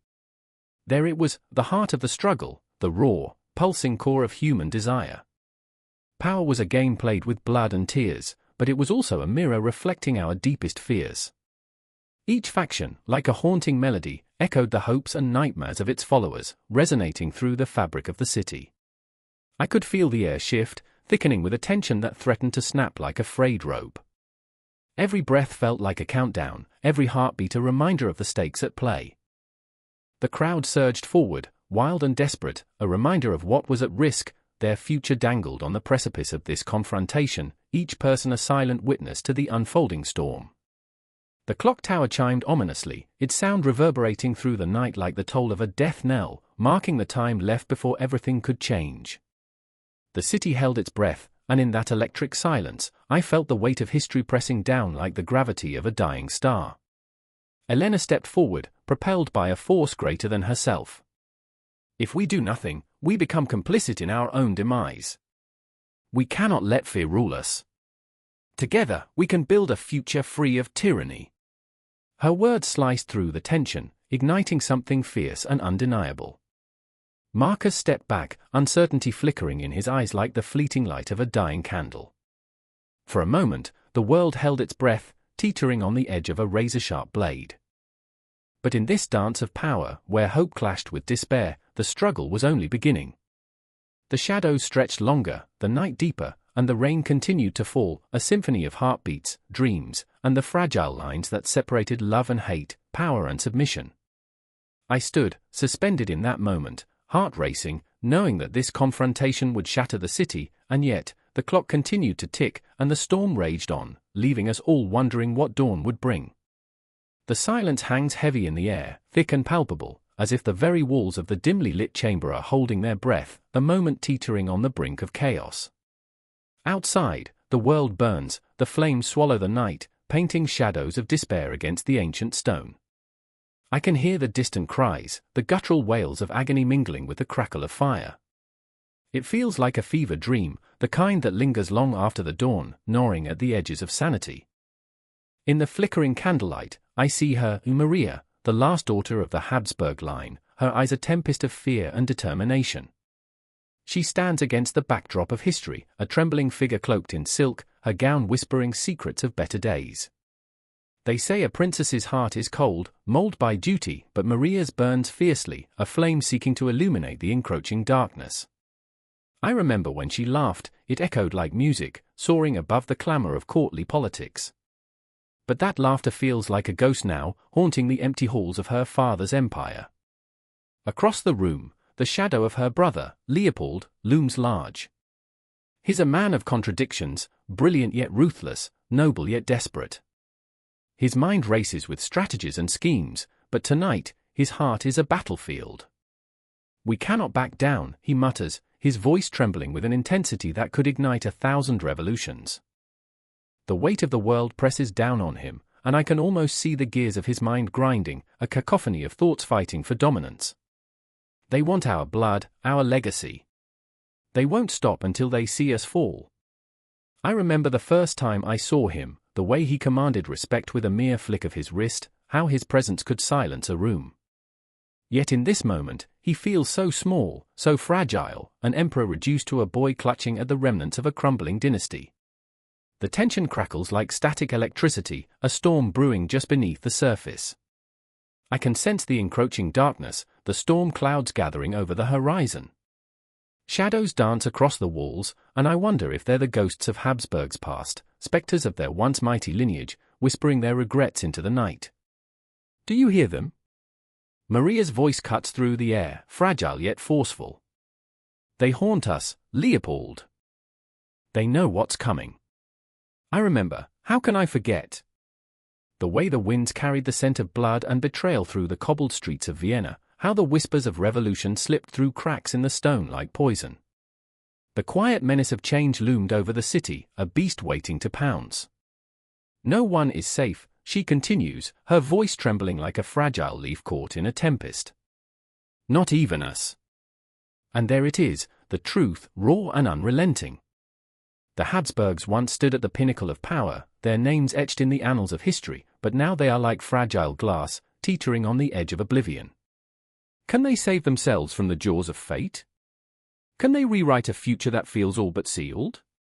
A loud crash shakes the silence, and the door bursts open, splintering against the wall. A figure stands silhouetted in the doorway, a spectre from their past, wild-eyed and fierce, their cousin, Ferdinand. They're coming! He shouts, his voice a harbinger of doom. The people are rising. The walls cannot hold them back. I remember the first time I heard his name, the tales of his bravery and recklessness dancing through the air like a siren song. But now, he is a harbinger of chaos, a candle burning too brightly, threatening to extinguish everything it touches. We must go, he cries, his desperation palpable, pushing against the tide of history that seeks to drown them all. Leopold's eyes flash with anger, his resolve hardening. We can't just abandon the empire, our people. His voice crescendos, a plea, a challenge, a prayer. But Maria steps forward, her heart beating with the rhythm of 1,000 hopes and fears. And what of us, brother, she whispers, every word laced with the weight of her lineage and the burden of her choices. What of our lives, our souls? Are we to be sacrificed for a legacy that is crumbling into dust? The air crackles, charged with a mix of desperation and defiance. Time seems to halt, each second stretching thin, wrapping around them like a noose. I can feel the tremors of history beneath my feet, the echoes of countless souls, those who fought, who bled, who died for this very moment. The Habsburgs, once giants, are now mere mortals facing the abyss, their fate spiraling down a path they cannot control. In the shadows, I see the glint of betrayal, the flicker of ambition. Who will rise and who will fall? I can almost hear the clock ticking, each tick a reminder that time is slipping away, that choices must be made in an instant. Maria's heart pounds in rhythm with the echoes of the past, a symphony of desperation. We fought too long to be shadows of ourselves, she declares, her voice rising like a phoenix. If we go down fighting. But the room grows colder, the walls whispering tales of bloodshed, of families torn apart. I remember the stories of betrayal and sacrifice, of alliances forged in the fires of ambition. Outside, the chaos erupts, a wave of humanity crashing against the gates, the cries of the desperate mingling with the roars of anger. The revolution isn't just at their doorstep, it's inside their very souls. Faces flash before my mind, friends turned foes, allies who fled into the night. Each one a thread-pulling taut, a tapestry woven with fear and heartbreak. What if it's too late? Leopold's voice drops, the weight of despair settling over him like a shroud. What if they truly seek our end? In this moment, time itself feels like a cruel joke. It stretches endlessly, yet races toward a conclusion none of them can bear to contemplate.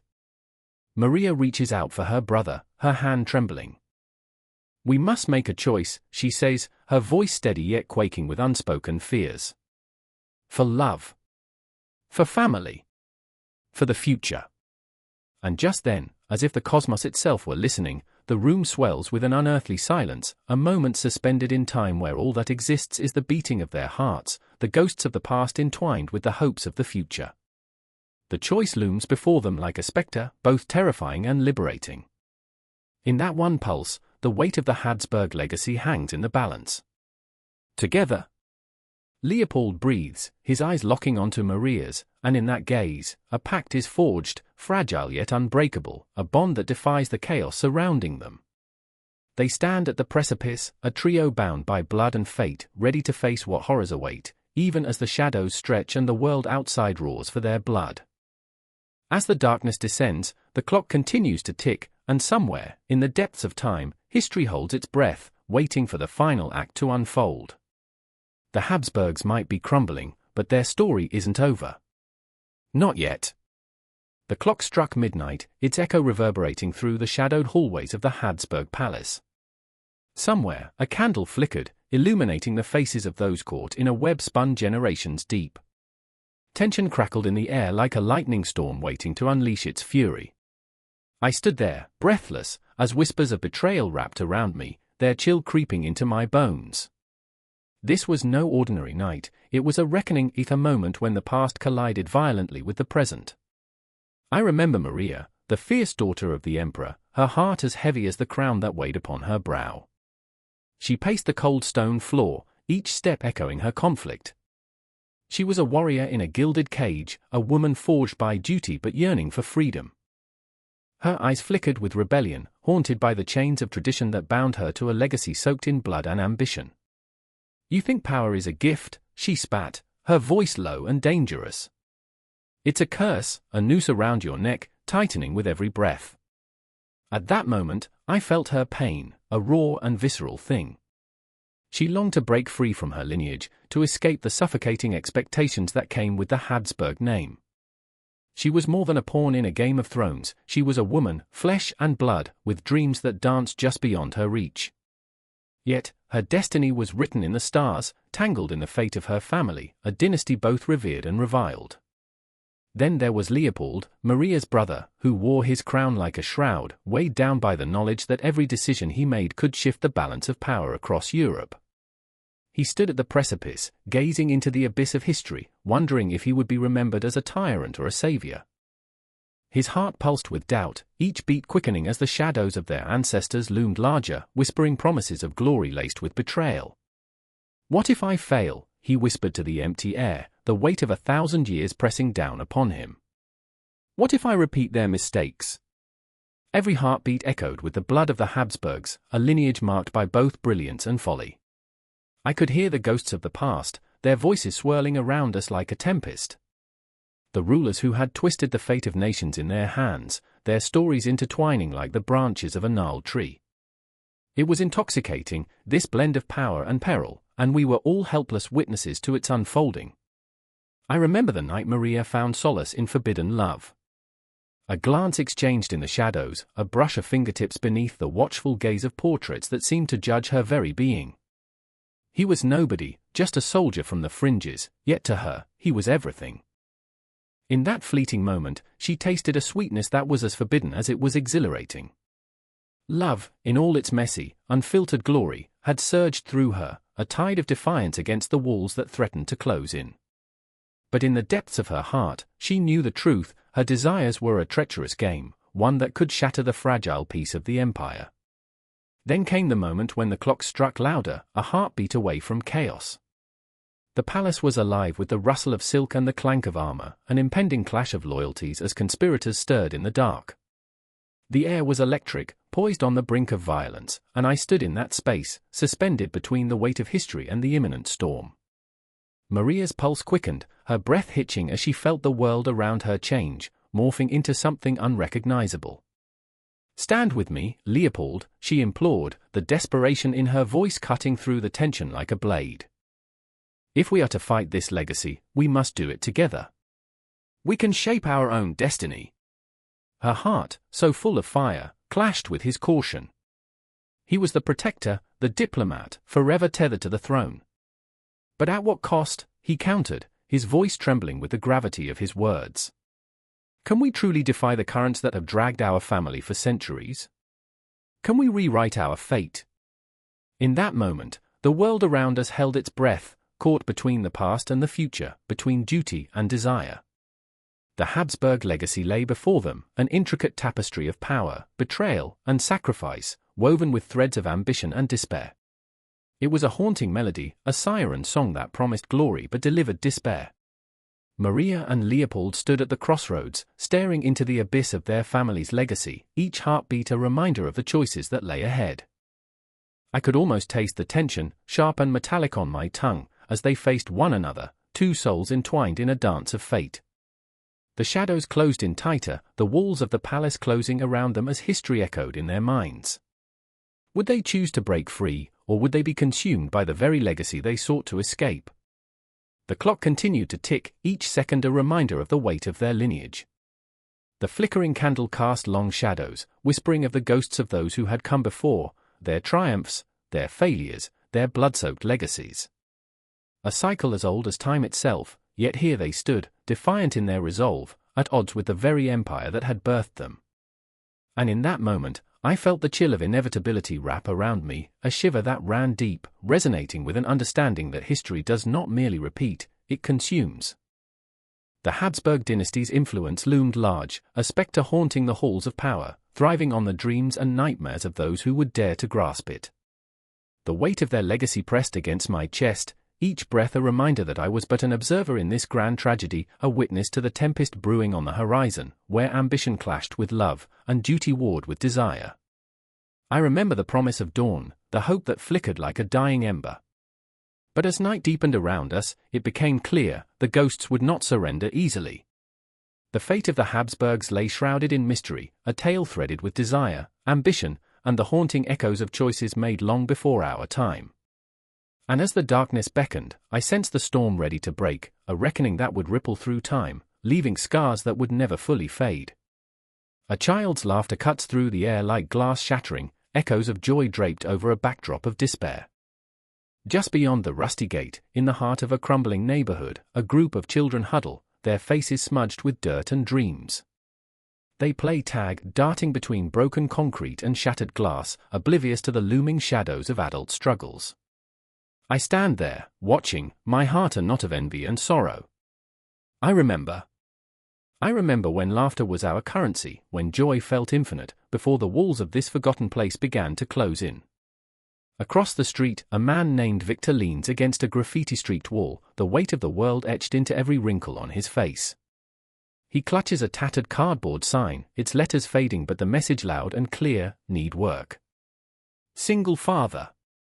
The sun glares down, merciless, as he wipes sweat from his brow with calloused hands, hands that have known too many laborious jobs and too few paydays. I remember how he used to smile, how he would tell me stories about his daughter, Lily, bright-eyed, full of promises. She wants to be a doctor, he'd say, pride swelling in his chest, but now that pride feels like a heavy chain, dragging him back into the abyss of economic despair. On the other side of town lives Angela, a woman whose spirit is as fierce as the fire in her kitchen stove. She juggles two jobs, one as a waitress, the other as a cleaner, every hour calculated like a fragile equation. Her kitchen is a shrine to survival, where rice and beans become gourmet meals under her skilled hands. I remember many nights spent with her, surrounded by the intoxicating aroma of spices, laughter struggling to break free from the chains of exhaustion. But there's a clock on the wall ticking ominously, tick, tick, tick, reminding her that time, like money, is a luxury she can't afford. The night grows thick with tension, the city lights flickering, casting long shadows that seem to breathe with life, yet they whisper tales of despair. I find myself standing at the intersection of their lives, a ghost drifting through the haze of their struggles. Victor's eyes, sunken yet fierce, pierce through the darkness. I'm not asking for much, he mutters, voice gravelly, as if the words themselves have been crushed under the weight of his reality. Just enough to keep her safe. And in that moment, I feel his desperation curling around me like smoke, suffocating yet familiar. Meanwhile, Angela's laughter rings out like a fragile bell, clashing with the heavy silence of the night. She works to keep her dreams alive, but each smile she forces feels like a betrayal, a mask hiding the bruises of economic warfare. I can't let her see me fall apart, she whispers to the empty room, as if the echoes of her own heartache haunt her. She needs me. And it's true, her daughter, a shadow of innocence, deserves a life free from the chains of poverty, yet the world seems to conspire against them. A siren wails in the distance, a haunting reminder of the violence that lurks just beyond the gleaming facade of the affluent district, where money flows like a river. What do they know of struggle? What do they know of going to bed hungry, of staring at eviction notices plastered on their doors like grim trophies of failure? My heart races, each beat a drum signaling the unfairness of it all. I remember the times I tried to bridge the gap between their worlds, but it always felt like standing on a tightrope that swayed dangerously beneath me. Days turn into nights, and the cycle of despair continues, a relentless tide flooding their lives with uncertainty. Victor tries to hold on, clutching his daughter's hand, assuring her of better days, even as a storm brews in his chest. "We'll be all right, Lily, I promise," he says, even as his heart shrinks beneath the weight of unfulfilled promises. Meanwhile, Angela scrubs the same old floors, her weary body moving like a machine, fueled by love, yet diminished by exhaustion. I can see her dreams fluttering away like autumn leaves caught in a bitter wind. One fateful evening, the air thickens with a sense of impending doom. Victor stands at a bus stop, the grey sky above mirroring the despair in his heart. The night is colder than usual, wrapping around him like a shroud. A group of men loiters nearby, their laughter sharp and cruel, guffaws that slice through the air like a knife. I remember the feeling of dread creeping up my spine, a reminder that danger often lurks in the shadows of desperation. Victor clenches his fists, his body tensing, the instinct to protect himself and his daughter surging like a tidal wave. But this time, it feels different. He's not just fighting for himself, he's battling the ghosts of countless others who have lost their way. Angela, too, faces her demons that same night. She stumbles upon a flyer promising a life-changing job, but the words investment and risk the dance like specters before her eyes. Nothing comes for free, she murmurs to herself, the weight of knowledge anchoring her spirit. I can see her battling between hope and despair, torn between the possibility of a better future and the biting reality of her present. What if it's a scam, she wonders, but the flicker of hope is a drug too potent to resist. The clock ticks relentlessly, marking the moments of their lives that slip away, moments they can never reclaim. I feel my heart pounding, echoing their fears, their hopes, their struggles. The confrontation looms like a thunderstorm on the horizon, waiting to unleash its fury upon them. The city, alive with sounds and shadows, envelops us in its chaotic embrace. And as Victor and Angela drift closer to the edge, I can't help but think of the fragile thread that connects their fates, a thread woven from the fabric of economic disparity, a tapestry of human resilience woven in the dark. And just like that, the world spins on, relentless and unforgiving, wrapping around their lives, tightening like a noose. In the clutches of a reality that refuses to bend, they press on, their stories intertwining like roots in the unforgiving soil. I remember the moment when hope flickers like a dying candle, and yet, against all odds, the fight for a brighter tomorrow continues, a heartbeat in the darkness, a whisper in the gloom, powerful and unyielding. The struggle is not just theirs, it is ours, a shared agony that binds us in this vast, unforgiving cosmos. The air crackled with tension as the sun dipped beneath the jagged horizon, casting long shadows over the cobblestone streets of Eldoria. A flickering torch sputtered against the night, illuminating the desperate faces of men and women, their eyes hollow, reflecting a hunger that gnawed deeper than mere hunger for food. I stood there, heart pounding in my chest, feeling the weight of their stares, the questions unspoken yet resonating like a war drum in my ears. Where is the justice? Where is the mercy? They didn't need to ask. They knew. In the distance, the sounds of laughter echoed from the grand halls of the elite, opulent wrapped in silk and gold, while they feasted on delicacies one could taste only in dreams. I remember the first time I saw the divide, the castle's golden spires slicing through the night like knives, while shadows crawled beneath them, clutching at the earth like desperate hands grasping for salvation. Rena's voice broke through my reverie, a sharp whisper filled with urgency. They're coming. The tremor in her words was palpable, a warning ringing in the air like a bell tolling for the lost. She stood beside me, her long hair falling like a curtain around her face, hiding the well of fear pooling in her eyes. Rena had once danced in those grand halls, twirling under chandeliers that glimmered like stars. Now, she was one of them, the lost, the forgotten. "They don't care about us," she whispered, bitterness curling her lips. "Not until we bleed." I felt the truth of her words wrap around my throat, choking me, a reminder of the families who had been uprooted, the businesses shuttered. Eldoria was no longer a home, it was a prison built from the bricks of neglect, a landscape marred by the unyielding grip of economic despair. Across the market square, a man stood, his voice rising above the hushed whispers of the throng. Garrett, with his ragged clothes and a heart that burned with defiance, shouted for change, for justice. "We toil under the weight of a crown that does not see us." His voice, raw and desperate, clawed at the night, reaching towards the glimmering towers that seemed to mock him. "They feast while we starve. It's time to wake them." I felt the pulse of the crowd, a living thing, a collective heartbeat quickening with every word he spoke. Yet, beneath the fervor, I caught glimpses of doubt, faces turned inwards, shadows of despair creeping in. What would anger lead to? Would it be a revolution or a slaughter? Garrett's resolve was powerful, but I saw in Rena's eyes the reflection of a truth that stung. She had lost her brother to the streets, the cold unforgiving grip of hunger claiming him as its own. Her heart, once ablaze with dreams, was now a fortress guarded by grief. "I remember when we thought the world could be fair," Rena said softly, her voice barely a whisper. "When we believed that if we worked hard enough, we could rise." Her words unraveled in the air, and I felt the weight of her memories, each one a dagger piercing through the layers of hope that once enveloped us.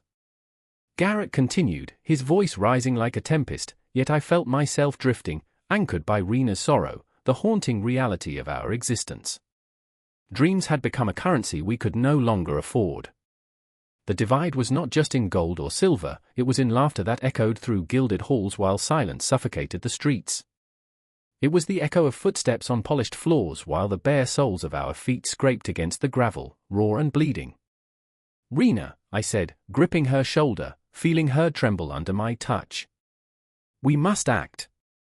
We can't stay stagnant like shadows at dusk." But I knew my voice was a mere whisper against the roar of despair. She shook her head, and the finality in her gesture ignited a fire within me. "What if they come for us next?" The thought hung heavy in the air, a ghost that chilled my spine. Not just for us, but for those who thrived under the yoke of their privilege, blind to the ruin beneath their feet. The crowd surged forward, fueled by Garrett's fiery passion. "We are not ghosts," he proclaimed, his voice a clarion call that shook the very ground beneath us. "We are flesh and blood. We will not wither silently." Each word was a hammer striking the anvil of our despair, forging a sense of unity, yet in that unity lay the seeds of chaos.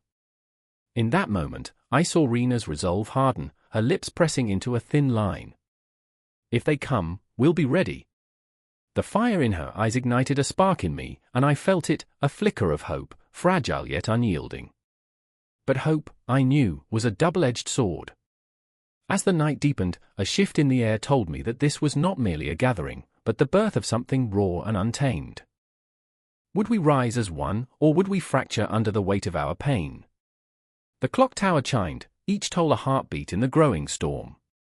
I could feel it building, an electric charge coursing through the air, heavy with anticipation. Rena, Garrett, and I stood at the precipice of change, our fates entwined, our hearts racing in sync. The shadows lengthened and danced around us, and I could almost hear the whispers of those who had come before, echoing through time, through the very fabric of our existence. "Tonight," Garrett shouted, "we make our voices heard." The crowd erupted, a wave of fervor, of raw emotion spilling into the night. I felt it swell within me, a tide of solidarity and fear that threatened to engulf us all. And in that moment, I understood the stark reality of our lives, the Empire's regions, so vastly separated, yet intricately woven together by threads of struggle and hope. The air crackled, time hung suspended as we stood on the brink, teetering between the promise of change and the chasm of despair. The moment stretched, pulsating like a heartbeat, and I realized that this was only the beginning. The struggle was not just for survival, it was for our very souls, for the dreams we dared to cradle in the darkness. I remember the feeling of unity rising in the crowd, a tide of emotion that threatened to sweep us all away. And as we stood together, I felt the shadows close in, whispering tales of what was yet to come, a future uncertain but undeniably ours to shape. The confrontation loomed like a storm on the horizon. What would it bring? The air is thick with smoke, the acrid stench of burnt metal mingling with the metallic tang of blood. Chaos reigns, the ground shudders beneath boots that pound in rhythm with the frantic beat of hearts racing toward oblivion. Shadows dart like wraiths, flickering in and out of the chaos, leaving behind echoes of laughter and screams that twist into one agonizing symphony. I am here, caught in this maelstrom, a witness to the duality of power and destruction. I remember how it felt to believe in the righteousness of a cause, the clarity of purpose, before it splintered into confusion and despair. Sergeant Lucas. He stands, shoulder to shoulder with his comrades, the weight of his rifle heavy against his chest, both a lifeline and a burden. I see the flicker of doubt in his eyes, a storm brewing beneath the facade of bravado he wears like a second skin. Lucas is haunted, his past a series of snapshots that play on repeat in the recesses of his mind. I remember the stories he shared by the flickering light of a campfire, tales of heroism wrapped in glory, and yet, beneath the bravado, the whispers of guilt gnaw at him like rats in the walls of his conscience. He was once a boy with a dream, but now, in the thick of battle, he's just a soldier, a cog in a machine that churns on blood and sacrifice. And then there's Ilara, a medic whose hands are stained crimson, not just from the wounds she tends but from the weight of her choices. She moves through the chaos with a determined grace, her eyes scanning, always scanning, seeking out life amidst the carnage. I remember her laughter, a bright note in the darkness, a melody that once filled the void with hope. But here, in this cacophony, that laughter feels like a distant echo, fading with every life she's unable to save. There's a flicker of a smile as she leans down to tend to a young soldier, but it falters, the smile cracks like glass, revealing the rawness underneath, the fear that she too may one day run out of time, run out of lives to save. The clash of metal against metal rings out, sharp and jarring, and with it comes the realization that the military is a double-edged sword, a weapon capable of both protection and destruction. I feel the weight of that truth pressing down, suffocating, as if the very air I breathe is laced with the poison of choices made and lives shattered. Lucas grips his rifle tighter, knuckles white under the pressure. I see him swallow hard, the tremor in his hands a telltale sign of the storm inside, a tempest of memories, of the faces of comrades lost, of the haunting question, was it worth it? Hold the line. His voice cuts through the chaos, a rallying cry, but even as he shouts, I see the cracks, his conviction falters in the face of the looming shadows. He's fighting not just an enemy but the ghosts of his decisions, the faces of the fallen, their accusing stares weighing heavily upon him. I remember how he used to talk about honor, about standing tall in the face of adversity, but now, battle-scarred and weary, he grapples with the truth, honor is a fickle friend, easily lost in the trenches of war. Ilara's hands tremble as she bandages a wound, a young soldier's eyes glassy with pain. The battlefield is a grotesque tapestry woven with the threads of valor and despair. I remember the dreams we shared of peace, of building a future free from the shackles of violence. She whispers soothing words, but I see the quiver in her voice, the unsteady breath that betrays her. She's a healer in a war zone, but there's an irony in her title, she wields the power to mend flesh yet feels so helpless against the tide of destruction.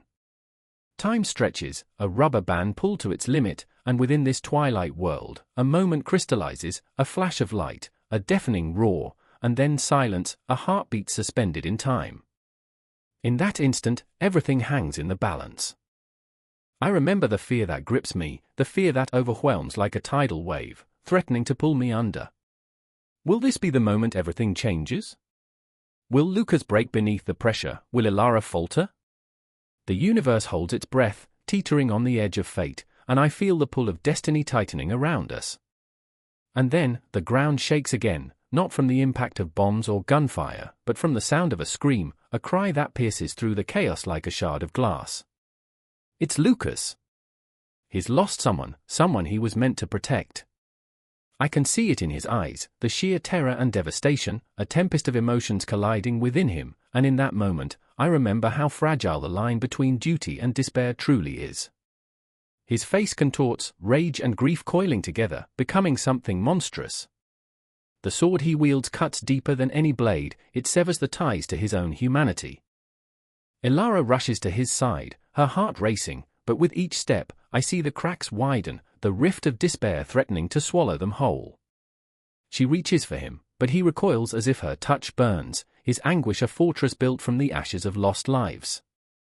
I remember the way she once found solace in her ability to heal, and now, all she can do is stand there, a witness to his unraveling. The battlefield is a stage cloaked in shadows, where each act is laced with the bitter taste of regret, where heroes wear masks of sorrow, and the innocence of dreams lies shattered beneath the weight of reality. I can feel the tension coiling around us like a noose, every breath heavy with unspoken words, every heartbeat echoing the fragility of hope. In this moment, I realize the military, with all its might, is a paradox, a protector and a destroyer, a beacon and a dark abyss. I can't help but wonder, as Luca stares into the void, as Elara fights to keep her voice steady, what price we pay for valor, what ghosts we summon in our quest for peace, and whether the scars we bear will ever heal or simply become part of our eternal struggle. The scene pulses with life and chaos, the air thick with uncertainty and desperation. We stand on the precipice of a confrontation, an emotional climax that threatens to explode in a storm of raw, unfiltered truth. I feel it swirl around us, a tempest beckoning, and in that moment, the world feels impossibly small, yet infinitely vast, echoing the quiet screams of souls caught between the blades of a double-edged sword.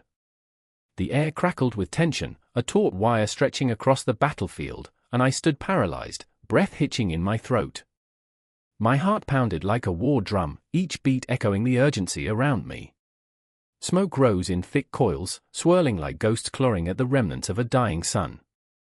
In the distance, the clamor of armored boots echoed through the valley, relentless, unforgiving. The sound of metal striking metal was a symphony of despair, a harbinger of what was to come. I remember the faces of my comrades, twisted in fear, their eyes wide with the raw knowledge that this moment would fracture our lives forever. There was Ingrid, her auburn hair tangled like the web of lies we told ourselves about honor and glory.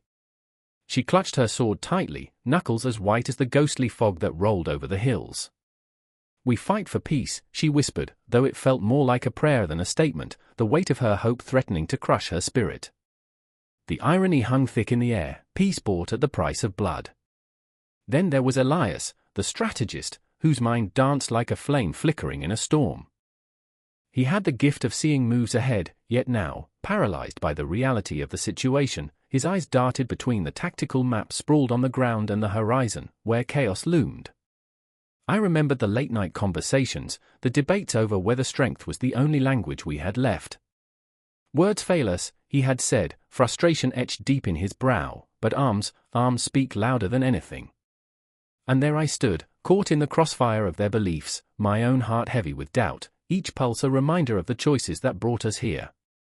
A flash of light cut through the gathering dusk, a signal, a harbinger. The enemy surged forth, a tide of steel and fury, and our resolve crumbled. I felt the ground shake beneath me, as if the earth itself was recoiling from the violence we had summoned. The collision of wills, the clash of ideologies, was a thunderous echo in my mind. This wasn't just a battle, it was a reckoning, the consequence of our blind reliance on military might. I remember, oh how I remember, the faces of those I loved, the whispers of dreams unfulfilled. The night before, we had shared our fears, our aspirations, huddled around a flickering flame. "What if this is for nothing?" I had asked, my voice trembling like the firelight. "What if our strength only breeds more weakness?" The shadows danced, mocking my uncertainty, but Elias had scoffed, "Strength is a language. It demands respect." Yet here we were, faced with the reality that respect and fear often wore the same mask. The battle raged, and in the chaos, I lost sight of Ingrid. "Ingrid!" I screamed, the name a desperate prayer. But the din swallowed my voice, and I was left alone, grappling with the ghosts of our choices. The sky darkened, the stars blinked out one by one, as if even the universe wished to turn away from the horror we had unleashed. Then, amidst the clamor, I caught a glimpse of her, surrounded, fighting like a wounded lioness, ferocity etched on her face. My heart soared and plummeted in an instant. I wanted to charge toward her, to rescue her, but the weight of fear shackled my feet to the ground.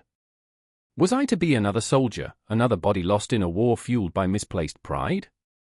I was not equipped for heroics, I was just a soul echoing the tension of a world that had forgotten the taste of diplomacy.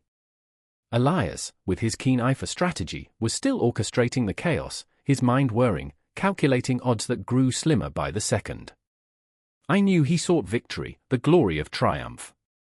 But I also knew that victory, like the tension in the air, was ephemeral. It could slip through fingers like sand, leaving only the bitter taste of defeat in its wake. I saw him pleading with the soldiers, his voice rising above the storm, yet even he could not drown out the whispers of doubt creeping through the ranks. "Will they see us as liberators?" he shouted, fear warring with hope. "Will they respect our resolve?" But the answer hung heavy in the air, unsaid yet palpable, a ghost haunting our every thought. I watched as fear twisted into desperation, each soldier grappling with their own ghosts, their own memories of loss, of promises unkept. And then it happened, an explosion rocked the ground beneath us, sending shockwaves through my body. The terrain erupted, and I felt myself being pulled into the depths of chaos. A moment stretched into eternity as the world shifted, shadows danced, debris fell like rain, and screams pierced the silence like arrows. I was drowning in a sea of noise and fury, suffocated by the consequences of our choices. Ingrid's voice pierced through the din, a lighthouse in the tempest. Together, she cried, rallying those who still stood. That one word, simple yet powerful, ignited a flicker of hope amid the encroaching darkness. We were not just soldiers, we were human beings, tangled in a web of dreams and fears. I felt the surge of camaraderie, the pulse of life beyond the swords and shields. In that fleeting moment, I realized that governance, diplomacy, it all faded beneath the weight of our shared humanity. But the moment passed, the tide of battle surged again, and I was thrust back into the fray, the taste of blood and dust mingling in my mouth. I fought not for glory, not for triumph, but for the very essence of what we had lost. I fought for the dreams whispered in the night, for the faces of those who believed that strength could build bridges rather than walls. As the battle raged on, I felt time stretching, warping, like a twisted clock ticking backward. Each clash, each scream, each heartbeat reverberated in my mind. And in that chaos, I realized that while we had clung to military strength as our lifeline, it had become a noose, tightening around our collective throat. The consequences were unfolding before me, stark and relentless, a cycle of violence echoing through the ages, a ghostly reminder that power could corrupt even the noblest of intentions. The shadows lengthened, time slipped away, and I stood at the edge, teetering between hope and despair. In that moment, I understood, we were all soldiers in this fight, not just against an enemy outside, but against the very demons we held within. And the outcome, the consequences, loomed on the horizon, ready to redefine our world forever. The air was thick, almost electric, as the sun dipped below the horizon, casting long shadows that swallowed the streets. The gunfire crackled like thunder, tearing through the evening calm, shattering the silence that had clung to the alleyways like dust. I stood frozen, heart pounding in sync with the chaos surrounding me. My best friend, Amina, was just a breath away, her eyes wide with fear, reflecting the flames that danced in the distance. "We can't stay here," she whispered, her voice barely breaking through the cacophony, a raw, trembling note amidst the symphony of violence. "But where could we go?" I remember the first time I felt the weight of the world pressing down on my chest, the moment I realized our dreams of a free land weren't just whispers in the night. It was a night much like this one, dark, ominous, and treacherous. Amina had leaned in close, her breath warm against my ear, and said, "It's our time. We'll make them listen." But now, those words echoed like a haunting melody, dancing on the edge of despair as the staccato of gunfire filled my ears. Across the street, a figure emerged, silhouetted against the flames, Tariq, our idealist, ever the dreamer, his passion a blazing torch in the night. He was a mess of contradictions, a poet with a warrior's heart, but tonight, that heart seemed to beat out a frantic rhythm of doubt. "We are the voice of the voiceless," he shouted, and his shout cracked like a whip, but I wondered, who were we really?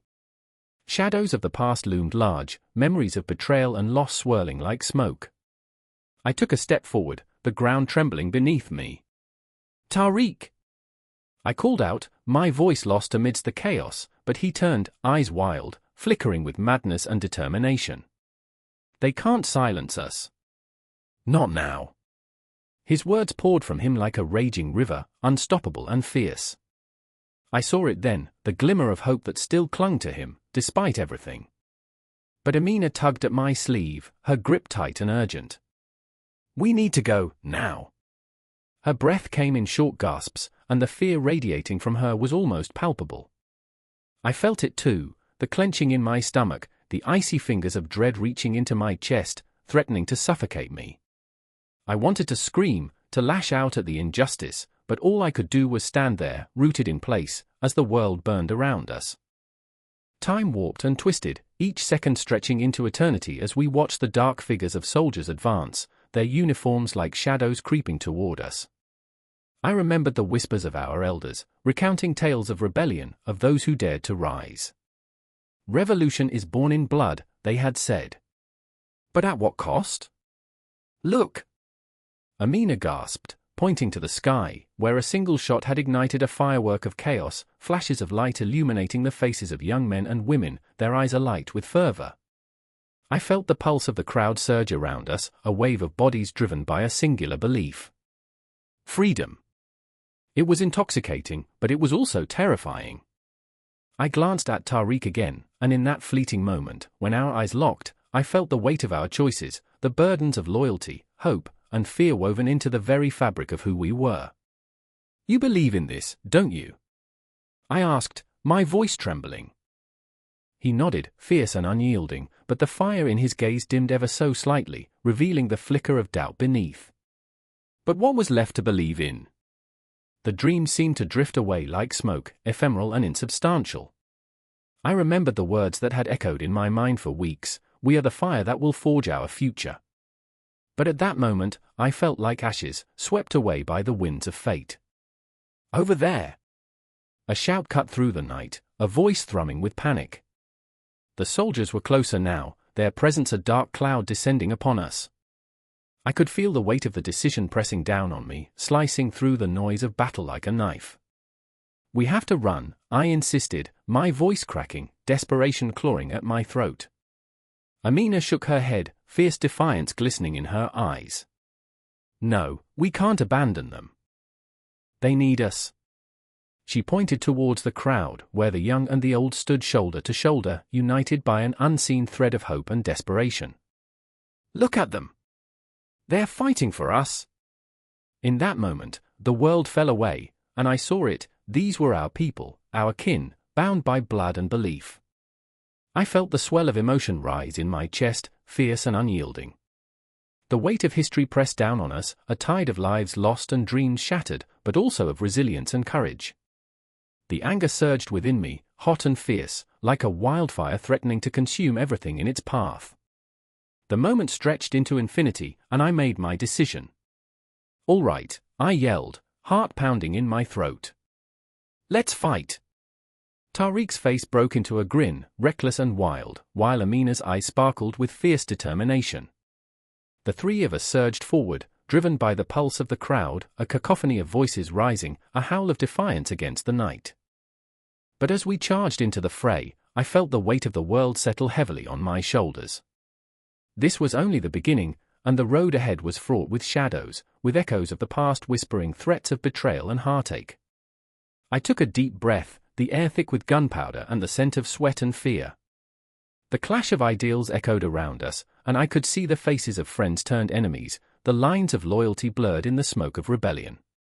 I remember the elders, the stories woven through generations of struggle, the promises made long ago, the dreams they dared to dream for a future. This was our moment, a heartbeat resonating through time, and as we fought, we carved our names into history, our spirits entwined with the night. This was not the end, it was merely the beginning of something far more terrifying, a movement that would echo through the ages, a cycle that was destined to repeat itself. Each pulse of gunfire, each cry of defiance, each heartbeat in our chests drew us ever closer to a destiny we could not escape. We were not just fighting for ourselves, we were fighting for every soul who had come before us, for every dream that had been silenced. And even as the darkness crept in, weaving its threads of sorrow, I felt an ember of hope ignite deep within me, a fierce flame that refused to die. As the gunfire rang out in a relentless symphony, I held tightly to that hope, knowing that the story was far from over. We were the architects of our fate, and as long as we drew breath, we would continue to rise, together, in the name of freedom. The air crackles with tension, the kind that coils around your throat like a noose. In the heart of a city that once pulsed with the rhythm of unity, a crowd gathers, faces twisted with anger, fists raised like mountains against the sky. I remember standing there, a heartbeat away from chaos, the shouts reverberating through the cobblestones beneath my feet. "We are the people. We are the nation," they chant, their voices a haunting echo of desperation and defiance. Hope and fear collide in the air, thick as smoke, leaving a bitter taste on my tongue. Mila stands beside me, her eyes brimming with tears, their clarity shattered by the storm brewing inside her. She clutches a tattered flag, its colors faded but still vibrant with meaning. "This is our moment," she whispers, her voice trembling with the weight of her dreams and the burden of her fears. I see the fire in her gaze, a fierce determination that flickers like a candle in a tempest, illuminating the shadows of her insecurities. She has always felt like an outsider in her own land, a ghost wandering through streets that once felt like home. Today, she believes this rally will change everything, that the tide will turn, and she will finally belong. Beside her is Amir, his face etched with the lines of doubt and cynicism. He used to be an idealist, but the years have gnawed at his spirit, turning hope into ashes. He glances at Mila, torn between love and despair. "You really think this will fix anything?" he asks, bitterness lacing his words. The crowd swell, an ocean of bodies undulating with fervor, but Amir feels like a solitary island, marooned in his skepticism. What if this is just another illusion? We're shouting for something that doesn't exist. His heart aches, a tender wound he refuses to dress, fearing the bandage won't hold. The clock strikes noon, an ominous toll that echoes through the streets like a warning bell. I watch as the crowd surges forward, a tide of humanity, their hopes and fears woven into a single, breathless moment. The banners they wave become the sails of a ship navigating treacherous waters, but I know, deep in my bones, that nationalism is a double-edged sword. It can unite, yes, but it can also cleave, tearing apart the very fabric of society. Mila's voice rises above the tumult, a clarion call that pierces the haze. "We must stand together. We must fight for our future." Her passion ignites the crowd, and I can feel the electric pulse of their shared yearning. But beneath the surface simmers a darker tide, one that whispers of division and strife. Victors and vanquished. Us and them. Where does this path lead? I shudder at the thought, my mind racing through history's blooded pages. Amir clenches his fists, the struggle within him palpable. He's wrestling with ghosts, specters of a past that refuse to fade. "You think this is about us?" he snaps at Mila, his voice rising, desperate for clarity. "Look around. This is a powder keg waiting to explode."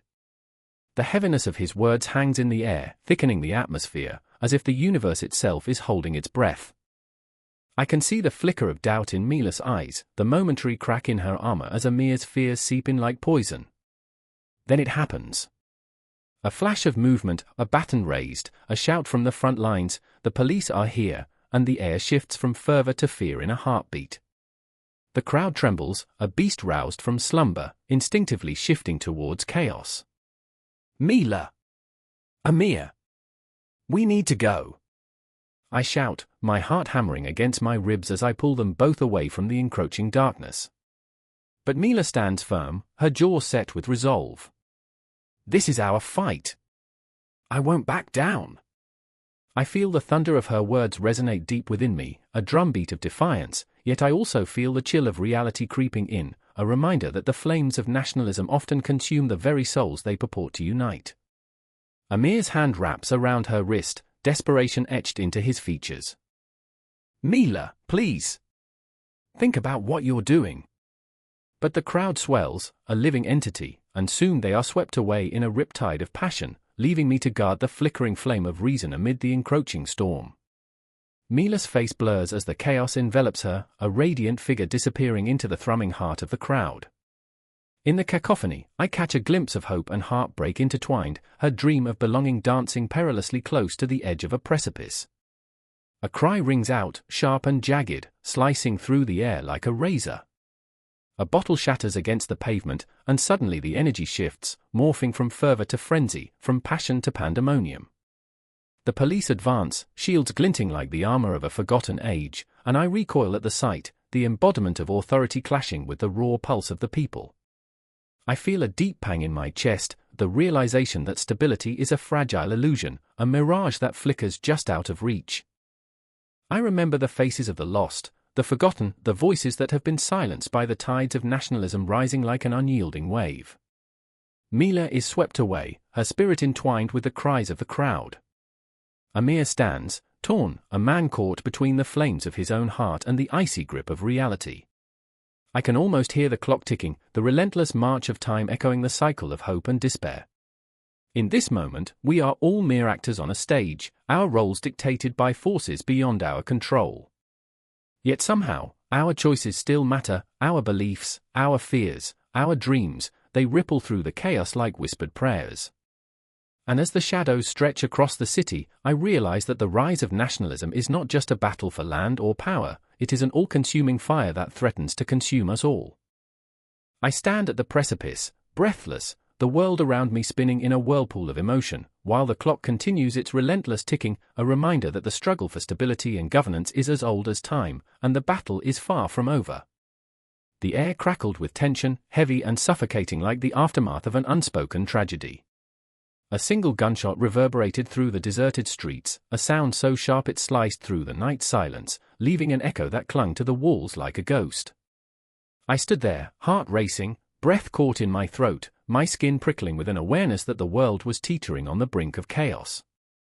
Shadows danced around me, flickering in the dim light of street lamps, whispering secrets of impending doom. I remember the faces. Elena, her hazel eyes wide with fear, flickering like candle flames. She had a stubborn streak born from a lifetime of fighting battles, not just for her country but for her family. Every word she spoke was laced with a fervor that ignited the room, but now, in this moment, that fire was threatening to be snuffed out. The weight of her uncertainty hung heavy in the air, a palpable force that made my heart ache. Then there was Marcus, his jaw clenched, a fortress of stoicism that belied the turmoil raging inside him. His hands trembled, betraying his facade as he clutched a crumpled piece of paper like it held the answers to life's most pressing questions. He was a man of principles, a man who believed in justice, but justice felt like a distant echo, a dream slipping through his fingers. I could see the battle waging within him, the desire to act clashing with the fear of consequences. Every moment stretched into eternity, the clock ticking down to something we couldn't name. I remember the past, the whispers of negotiations that hung in the air like a bitter aftertaste. Promises made and broken, a delicate tapestry of alliances fraying at the edges. The world was a chessboard, pieces moving with a calculated precision, and yet here we stood, pawns in a game played by unseen hands. Each diplomatic meeting had felt like a dance on the precipice, the music playing a samba tune. The weight of our decisions lay heavy on our shoulders, pressing us down into the earth. In the distance, sirens wailed, rising and falling like a mournful requiem. Elena's breath caught in her throat. What do we do? Each second stretched longer than the last as Marcus glanced at her, his eyes searching, pleading for a solution he didn't have. We can't retreat, he said, voice steady yet laced with an edge of desperation. If we back down now, God knows what will happen. I could feel the heat of his resolve, but also the chill of doubt. The stakes were higher than we could ever have imagined. Suddenly, I was a child again, hiding in the shadows of my home, listening to my parents argue about wars waged far from our doorstep. The echoes of their fears danced in my mind, reminding me that the weight of the world was always too much for any one person to bear. I felt small, insignificant against the looming storm, and yet I craved to be a part of something bigger than myself, something that mattered. Elena stepped forward, her voice rising above the chaos. We have to reach out to them. offer something they can't refuse. But the words hung in the air, fragile and untrustworthy. Could we extend our hands without fear of being bitten? Her determination shimmered like a beacon, drawing us in, but it was a dangerous light, and we were moths poised to burn. Marcus paced, each step echoing like a drumroll for an impending disaster. You think they'll listen? They don't care about our offers. They want blood. I could see the flicker of doubt in Elena's eyes, the tiniest crack in her armor. It was heartbreaking to witness the shift, the moment when hope falters and fear takes a firm grip. I longed to reassure her, to tell her that together we could weather the storm, but my own heart was heavy with uncertainty. Time blurred, moments flickering like the dying embers of a fire, and then it hit us, a realization that sent shivers down my spine. What if we were too late? What if the chaos was already in motion, and we were standing on the edge, waiting for the inevitable plunge into darkness? The shadows loomed larger, consuming everything, and I could feel the walls closing in, the weight of the world pressing against my chest. I wanted to scream, to break the silence that suffocated us, but the words wouldn't come. I remembered my grandmother's stories, the ones that spoke of nations falling and empires crumbling, all wrapped in a blanket of despair that felt too familiar now. History was no longer a distant echo, it was here, alive and breathing, standing before us, demanding our attention. What if we make a statement? Elena's voice was a fragile thread, wavering yet resolute. A bold move that can't be ignored. Marcus looked at her, eyes narrowing, weighing the possibilities. And risk everything? We could ignite a war. Every heartbeat became an explosion, reverberating through the silence that followed. I could feel the weight of their stares, the unspoken questions hanging between us. The fate of so many rested in our hands. Did we dare to tip the scales? Outside, the world continued to spiral into chaos, the shadows grew longer, and the sirens wailed like lost souls crying out for justice. I could almost hear them, echoing through the empty streets, urging us to make a choice. In that moment, fear gripped my heart, but so did something else, a fierce resolve. I remembered the countless faces of those who had fought for change, the sacrifices made, the dreams of peace that felt like distant stars. If we were going to face this storm, we would do it together. As I looked at Marcus and Elena, I saw the spark of defiance igniting in their eyes, a flame that could either burn us or light the path forward. In the midst of this chaos, I realized that we were not just characters in a story, we were part of a larger narrative, a tapestry woven through time and history. And as we stood there, on the precipice of a decision that could change everything, I knew one thing for certain, the real battle was just beginning. The room was thick with silence, an eerie stillness that clung to the walls like a forgotten ghost. Outside, the city throbbed with life. Sirens screamed, shadows danced, and the air pulsated with unspoken dread. I leaned against the cold glass, my breath fogging the view of chaos below, feeling the weight of 1,000 unshed tears pressing against my chest.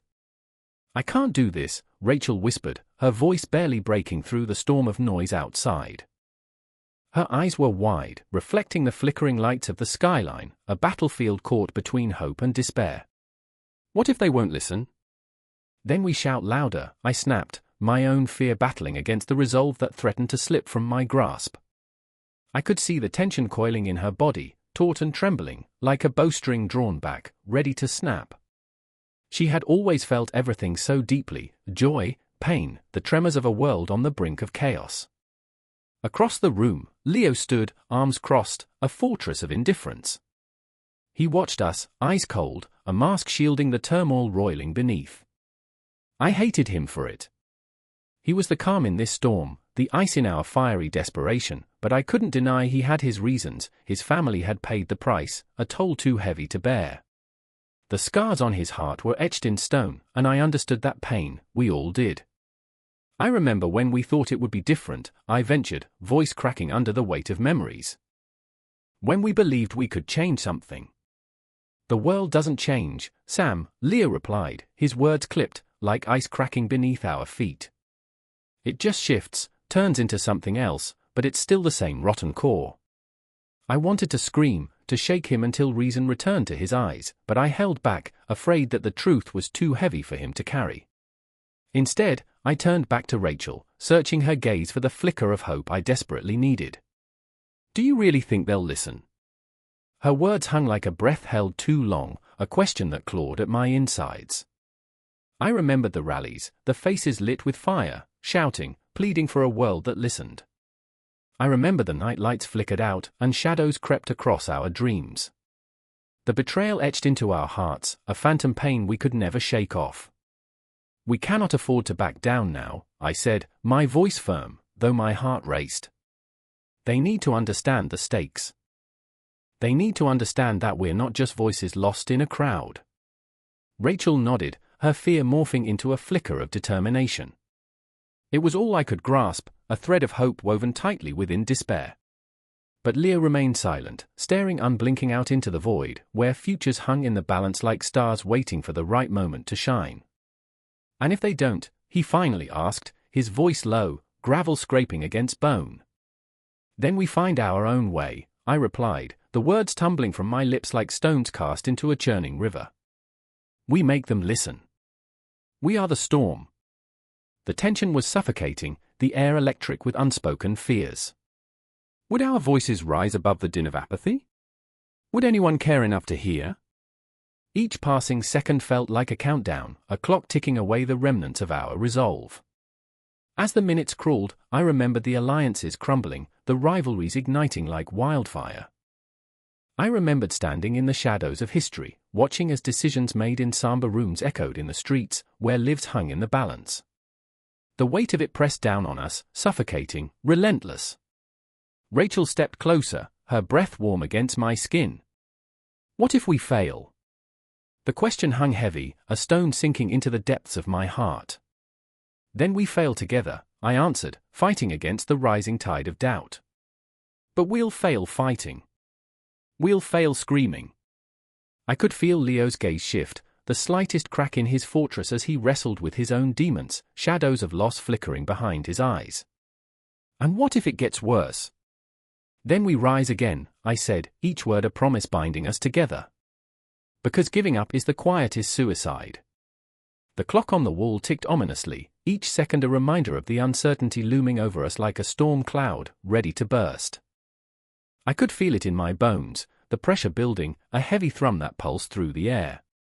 Rachel's hand found mine, fingers intertwining, a lifeline in this maelstrom of anxiety.